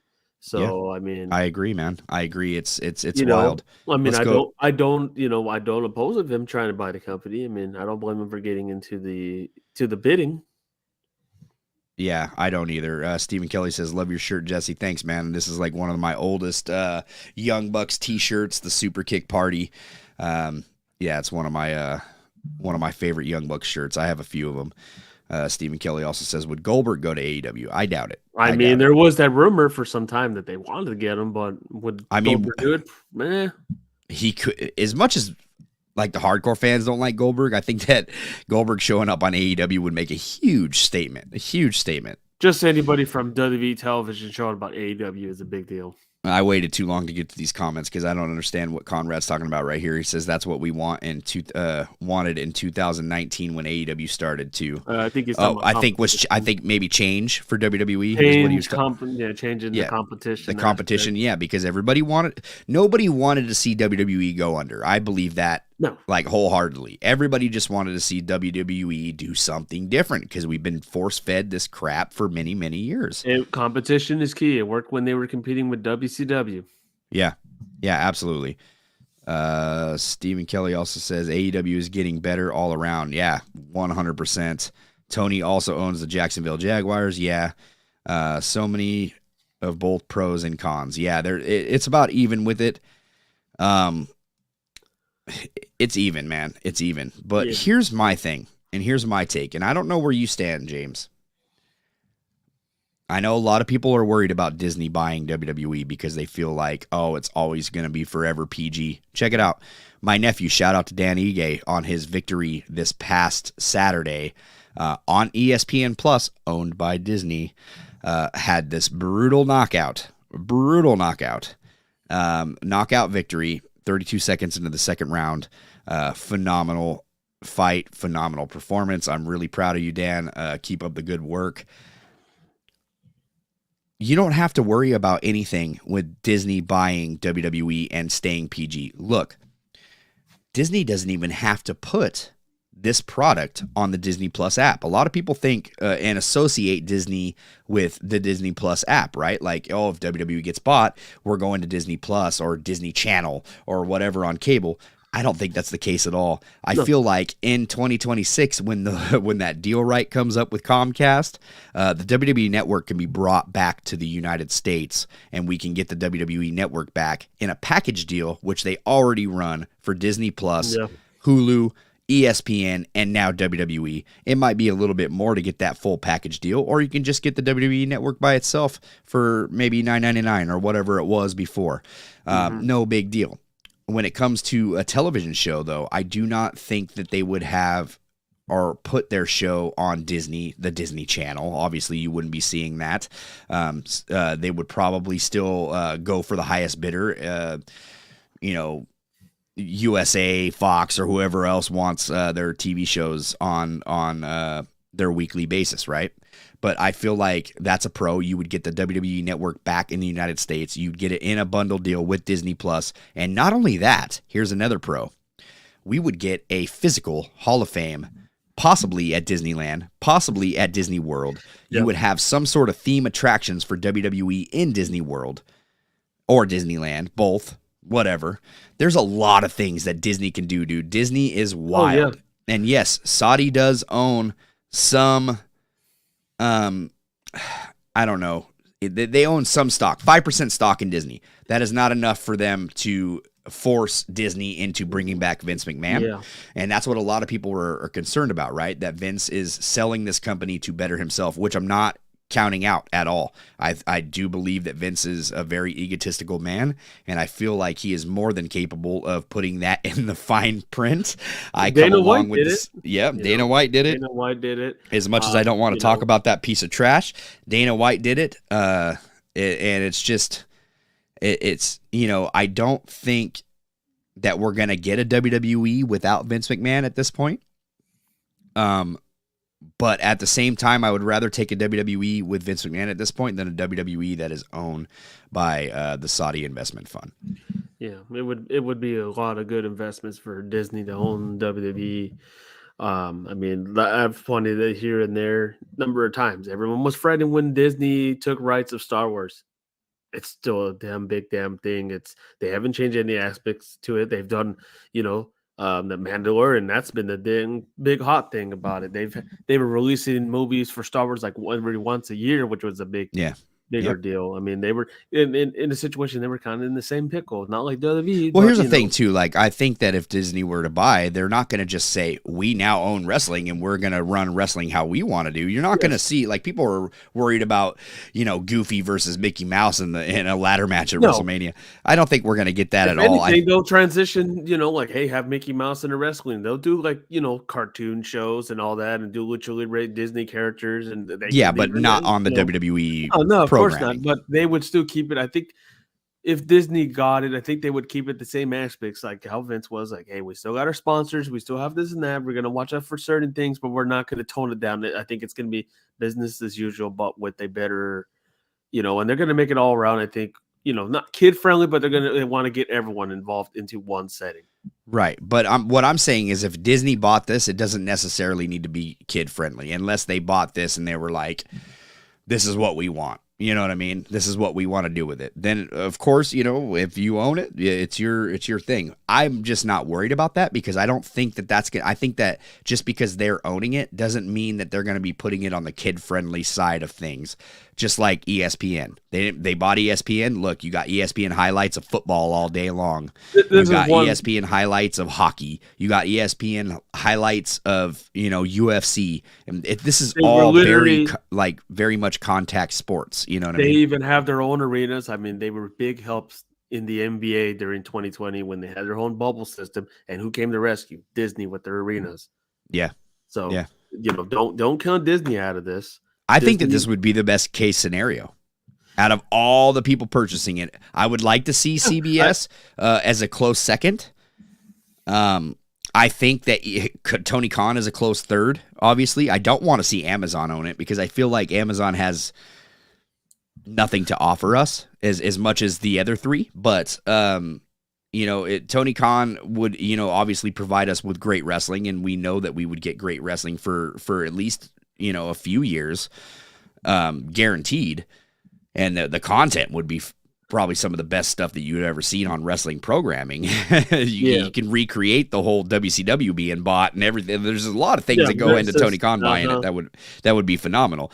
Stephen Kelly says, why can't Triple H buy it? Triple H is not a billionaire, sir, and I guarantee this is going to be selling for billions of dollars at this point. It's going to go to the highest bidder. If anything, Triple H and Steph, I mean, it's been reported that entirely we're not sure. It's been reported that they are okay with the sales and then they're not okay with the sales. So it's, but they don't. It's because they're not being transparent with us at all. They're telling us it's business as usual. They're saying nothing is changing in the management, nothing is changing in the creative. And then a month down the road, here we go. Vince McMahon can hop in at any time and change anything. Okay, so it is what it is. Chris Williams is joining us here. You tell then. There is one more buyer, and as much. What are your thoughts? And this is a rumor that if Endeavor tried to buy the company, which of course they own UFC, the possibility I've heard is they're going to go to the old format where you have to pay like $60 for pay-per-view. The possibility I've heard is having WrestleMania, like the big four pay-per-view, you have to buy them on back in the day, like $60 pay-per-view cost. Okay, well, here's my thing. After conditioning us for many years now to watch pay-per-view for $9.99, it's hard for me to pay $60 for AEW pay-per-views today. And not to mention, I mean, they let Dana White back in it. I mean, of course, he's controversial himself. Yep. Vince is, he's known obviously with controversy himself. Wouldn't I don't know if Endeavor would allow it. Maybe they won't. Would it be a good idea? Yeah. No, they're not going to Sam's Club. Trill Talk is now going to be a part of WWE programming. You heard it first here. Just to let it know, Chris Williams says, just to let it be known, me and my people are preparing to contact Vince McMahon and make an offer. You better come with that Saudi money, buddy. Yeah. I mean, could you imagine if Endeavor got a hold on this, and could you imagine if, hey, you have to pay for 2 nights of WrestleMania pay-per-view television, you have to pay $60 for each night? I mean, it is what it is at this point. I mean, do they get? I mean, they would have a good contract. UFC's all over the place. They're on UFC. Here's a real question before we transition, because we're running this podcast really long. Yeah. Obviously, we got thrown a curveball in this, so we had to just acknowledge it, and I have no problem with that. So this podcast is definitely running long today. If the company was bought by anybody but the Saudi investment fund, would you support a return from Vince McMahon? No. I still unacceptable. He's done so much to us. You've seen the fan tirade when he returned. So Vince McMahon is the. I mean, fans. That's the last straw, right? No more Vince. I mean, he claims, I'm not going to be on TV. There's already the rumor he will be at Royal Rumble. From what we've heard, we keep getting different stories. Well, he's not going to come in charge. He's not going to do whatever he wants. And then Stephanie walks out. And then now it's already been told like, oh, yeah, he's been throwing creative ideas to Triple H, but, he's not in charge there. I don't know. As fishy as this company is, Vince, I mean, like someone stated, and I agree with this man has more power than I can think of in a long, long time. Where he's just saying, yeah, I'm just going to do whatever I want. No one's going to stop me. Put a wall in front of me. I'm going to go around it. Vince is just, he's a smart man. Don't get me wrong. It's time for a change, Vince. It's time for a change. What you're doing, you've had people leave your company. We just had someone else that I can't recall the name of it, and he was very loved to the company. He ended up leaving. Yeah. So, I mean, one way or another, I get it, Vince, you want to be involved, but I mean, whatever you do, Vince, just, give the fans a good opportunity out of this. If you sell to the Saudi investment fund, you're going to make all this money and you're going to still be involved. That's great, but you're going to lose so many fans. Is it worth it in the end to completely kill what you created just because your ego? And I think to him it is. It's worth it all. It's worth the risk. Would want them. No TV network would want him. So I mean, I'm not gonna watch it. Hell, how can you even watch it if it was in Saudi Arabia? I can't. Fox wouldn't. You know me, Fox, dude. I don't even watch NBC. the Crown Jewel, the Greatest Royal Rumble. I don't watch that shit. Those pay-per-views. I don't watch them. You know that. Yeah, You made me watch it one time. That was it. That was the only one that I'd ever watched to this day. you know, it's been uncomfortable. You know, I mean, like I said, I just can't support it, man. I can't. No. And I don't want to support Vince McMahon anymore either. I want the change that was going to be coming, that was promised to us from Triple H, Stephanie McMahon running it, Nick Khan. I want that change. I do not want. Yeah, Vince right McMahon now, has dragged this to the mud so much, and I don't understand how he can't see that fans just don't want him back. We don't. You see the reception, Vince. It's not going well. Half your roster wants to leave. Think about your women. They can't even wrestle in their wrestling gear. They would just have to be covered from head to toes. You know, it's not good. Look at this. Hardcore WWE fan does not watch AEW at all. And I know this because Chris Williams is one of our best friends, and he is just one of those diehard WWE fans. And this is him saying that. No lie. You know I love WWE, but if they sell to Saudi, I'm gone. Nobody can support this, dude. And if Chris Williams is even behind that, and that tells you something. That means that their hardcore fan base is scared right now. Like, they don't want this to happen. You know, and that's another thing too with AEW too, like with Tony Khan buying the WWE, they are going to lose a lot of fan base because a lot of fan base just isn't into the product that AEW does. And there's nothing wrong with that. That is your prerogative. You like what you like in this business.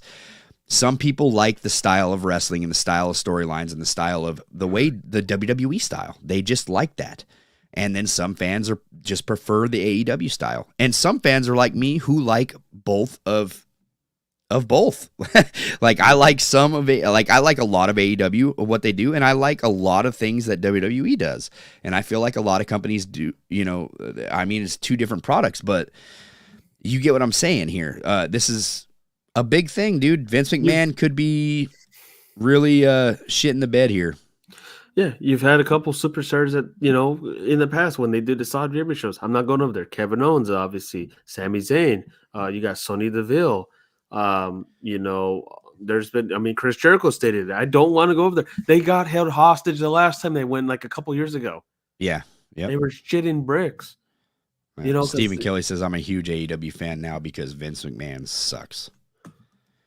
So, I mean, Vince, you know, at the end of the day, I mean, hopefully you make the right decision, but we're not in your hands. But, you know, you see the fans giving their opinions and saying, look, this is not good. Listen to your wrestlers. Listen to your family. You know, I don't even know if I wonder what Shane is telling them. I mean, I don't know, but it sounds like Stephanie's not on good terms with Vince. Otherwise, she wouldn't have just stepped down. There's something going on that right there that we don't know about. You don't just resign. There's something going on. The Vince just walking right in and just say, yeah, I'm putting I'm kicking the door and that's it. I'm in charge. Everyone sit down. I'm the boss. You can't make sales. I'm still the damn owner, and that's final. I had my problems. Well, I'll make some problems more. I'm selling this company. No one can touch me. Right.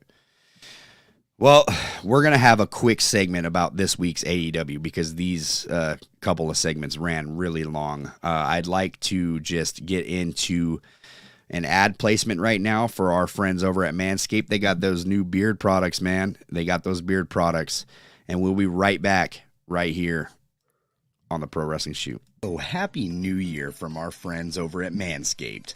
The ball is officially dropped, but that doesn't mean that you have to drop the ball on your balls in 2023. Whether you had a New Year's kiss or not, the leaders in below-the-waist grooming have you covered for your much-needed resolution of bringing sexy back. Join the 7 million men worldwide who trust Manscaped with our exclusive offer.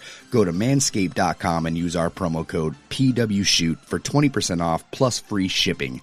Let us have a toast for a new year, new you, and a new you with no pubes. Man, in 2023, I haven't really changed any grooming routines for myself because they have pretty much everything covered over at Manscaped.com, from body moisturizer to ball deodorant. And I'm telling you what, all of this stuff is fantastic. Go and try it for yourself, and don't forget to use that promo code. It's a new year, new balls with the global leaders in below-the-waist grooming this year. Take your package to the next level with the Performance Package 4.0 and other premium wet goods.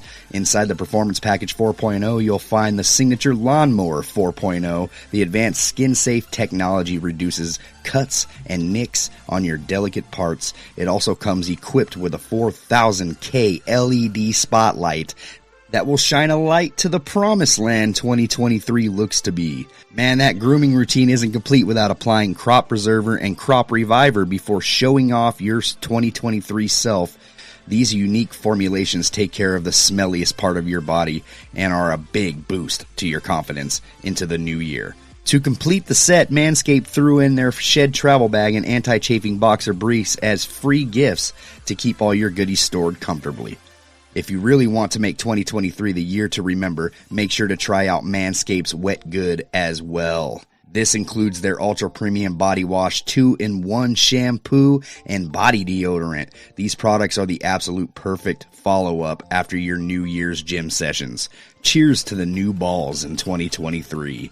Get 20% off plus free shipping with the promo code PWShoot at manscaped.com. That is 20% off plus that free shipping, yo, at manscaped.com. Just use our promo code PWShoot. Time to feel sexy and free in 2023 with Manscaped. All right, welcome back to the Pro Wrestling Shoot. We got some new comments in here. Hi, how's it going? Thank you for joining the live chat. We are almost wrapped up here. We're just going to talk about Dynamite. That's going to be happening tomorrow night live on TBS. We had some comments come in as well. Says, you know that Jay Briscoe passed away. Yes, we were talking about that most of the podcast. That's why it ran pretty long today. It's unfortunate, man. Like it left me speechless for most of the whole debate on what we were supposed to be talking about. But when this stuff happens, it happens, and you have to address it. Unfortunately, Jay Briscoe will be missed by many wrestling fans. I mean, that's saddening, and I don't want to take too much time here, but I mean, that video I showed you guys earlier about Kevin Nash, like saying that, it's scary, dude. I'm worried for him too. Yeah, there's a lot of stuff that's just going on, man. Chris Williams says, I just don't understand why he would even sell. He's literally like F family just so he can book matches. Yeah, that's what we're talking about when it comes to Vince, man. It's craziness. We're going to transition back into AEW Dynamite. We're going to talk about tomorrow's Dynamite, which it seems like a pretty loaded card, James. Loaded card is not even the word for it. This is another banger of a Dynamite that I'm really excited for. You got the Young Bucks in tag team action. They're not even doing a trios match. We're going to get them in tag team action versus Top Flight. This is fantastic news. I'm glad that they're going back to doing some regular tag matches. I'm hoping that we can set up something with the House of Black. Orange Cassidy versus Jay Lethal for the All Atlantic Championship. So they're actually defending this title on Dynamite, which is pretty exciting. Yeah. Considering most of the time it's Battle of the Belts or something. Yeah, phenomenal wrestlers. For both of them. It's going to go back and forth. I mean, I think Orange might retain, but, we'll see from there. Jay would be a great option. I think Jay would be a fantastic option. As for the Young Bucks and Top Flight, I mean, Top Flight have been featuring so much in the tag team division. I mean, could that be the next opponent for the Acclaim? I mean, this is the first time they're both healthy for once, and they're tagging together. The Young Bucks put Top Flight over. I think the first time, when AEW first started, or they put somebody over, and Top Flight was that was when they offered them the contracts after the match. So let's see where that goes from here. Expect some 10-bell salute and some condolences on this Dynamite, definitely for Jay Briscoe. Yeah. It's not on this card. Obviously, they're not going to put that on a card, but it will definitely be at the beginning of the show, and I'm sure a lot of people are going to be hurt over the news of Jay Briscoe, man.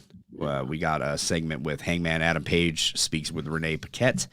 That should be interesting to see where it goes from there after his victory against Jon Moxley last Wednesday on Dynamite.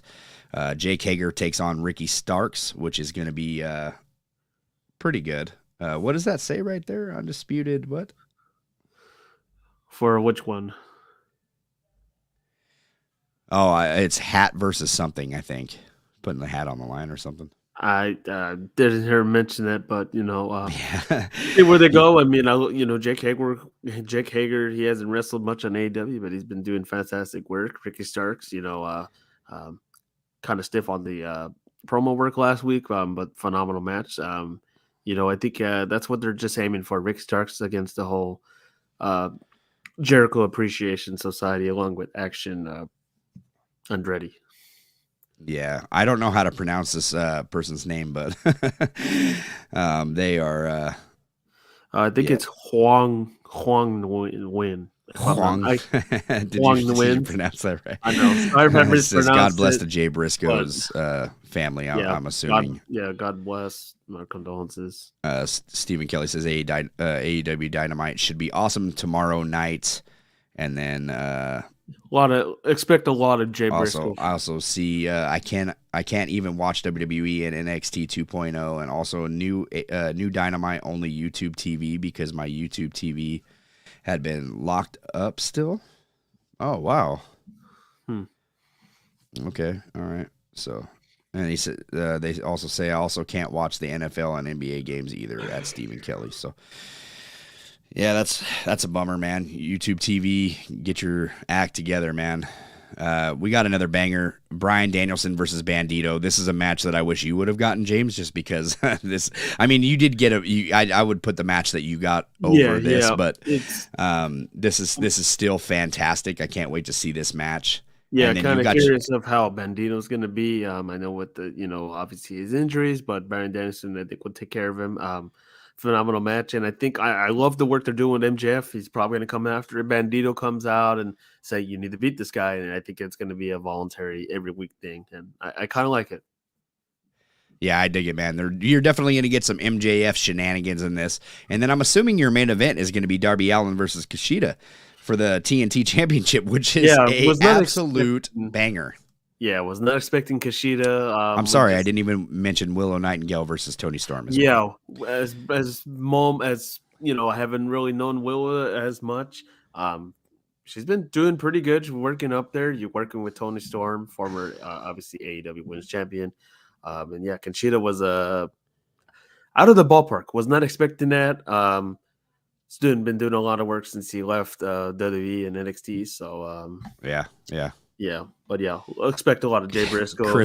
Chris Williams talking his shit again. Lame match card. Dude, you need to get on that AEW hype train because I'm telling you what, man, AEW has been some of the best shows that I have seen for about 2 months now.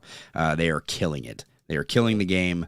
Definitely go and check that out, man. This match card looks fun. I'm excited for it tomorrow night. I think we got a lot to expect and a lot to build for Revolution, James, which I still feel you need to get tickets for, dude. You got to go to that. So, it's just crazy. B-Boy and Skyline and Terry Funk ain't wearing no mouthpiece. For sure, man. Hey, welcome to the chat too, B-Boy. I appreciate it. And dude, it's going to be a good match card for sure. I can't wait to see what happens and what this build continues to lead for when it comes to Revolution. I think that we're going to get a House of Black build coming out of this Young Bucks Top Flight match. I think we're going to get another good build between Jay Lethal and maybe Orange Cassidy, or maybe third match, right? Between Jay Lethal and Jeff Jarrett and the Acclaimed. Yes. Yeah, you're right about that. We'll see what they do in the House of Black. I know they're just keep doing that Eddie Kingston and Ortiz or Santana. I keep confusing the two. But let's see what they go with there. But the Acclaimed needs a new opponent, so let's see what's going to be. I think it's going to be Top Flight, and we got to push them. Next week, guys, we are going to be talking a little bit about Raw's 30-year anniversary, man. Triple X Monday Night Raw, Triple X, man. We're going to be covering that, and we're going to do a preview show to the Royal Rumble and what other else wrestling news that pops up. We're also going to obviously give our previews to Dynamite because our show is live. We have switched to Tuesdays. If you come over to our YouTube chats and on Tuesdays, that is when we are doing it 4:30 Pacific Standard Time, PM, of course. We're switching to Tuesdays because we do not want to go on at the same time as Monday Night Raw anymore. I understand some people still like to watch Monday Night Raw. I'm one of them, and included. We usually watch Monday Night Raw when we're live on the chat. It's hard to get through that 3 hours, but I still try my best to keep up with everything that's going on in WWE, especially leading up to the Rumble, because Royal Rumble is one of my favorite pay-per-views. And we're going to continue to follow the sale of the WWE as well. We're going to probably be talking about this for a few months to come as soon as any news drops from this. So, yeah, we'll keep you posted. So next week, stay tuned for that. We're going to be talking about that Raw 30th anniversary show with all the legends showing up. They got a steel cage match between Bayley and Bianca. That's going to be good. Yeah, it's going to be, is it Bayley and Bianca, right? It's Bayley and Becky. Oh, Bayley and Becky, sorry. So Bayley and Becky got a steel cage match. They got a lot of other matches too, and we got some more build going into the Royal Rumble. More. I'm excited for that. Royal Rumble is one of my favorite WWE pay-per-views. That and WrestleMania obviously are my top two that I have to. It's my must-see. So I'm excited for the build for this Royal Rumble. We're going to be talking about the Royal Rumble. It's going to be a preview and prediction show next week for the Royal Rumble, and as well as any wrestling news that drops during the week. It seems like every week there's something going on, so we're definitely going to be covering that, and as well as AEW Dynamite preview. Are you excited for the Royal Rumble, James? Dude, the Royal Rumble, whether it's good or crap, it's still always the anticipation. You have to watch the Royal Rumble. It's kind of like the mini Super Bowl, if you will. Yeah, it's one of my favorites. It kind of puts you in the element. Okay, what's going to happen in Mania? This is kind of like, all right, everything starts here from here and out. Don't mess this up. Yeah, it says you have to go watch WWE Royal Rumble. Yes, we are going to be doing a preview and prediction show. So show up in the live chat next Tuesday, 4:30 p.m. Pacific Standard Time, and give us your thoughts on our predictions and preview, and see what you guys have for predictions as well. Stephen Kelly says, is The Rock going to be at Royal Rumble? Man, if you were here earlier, I'm telling you what, you would have caught our prediction for that, but we're definitely going to catch it next week. I'm not going to spoil it now. Yes, I believe The Rock will be showing up at the Royal Rumble, but we're going to be getting all into that. Stephen Kelly says, I want to throw Vince over the top rope. And you have to go watch WWE Royal Rumble to find out. Steve Kelly, you got to watch the Royal Rumble to find out if The Rock's going to show up. But we're definitely going to be doing a preview and predictions next week, as well as a lot of wrestling news talk. Condolences once again to Jay Briscoe and his family and his brother and his friends, his colleagues, everybody that loved Jay Briscoe, I'm sure, needs to be surrounded and loved today, because this is tragic news. It was sudden, and it was not natural. It was not a natural passing.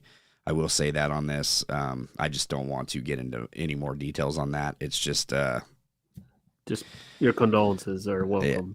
It's terrible loss for the professional wrestling world today.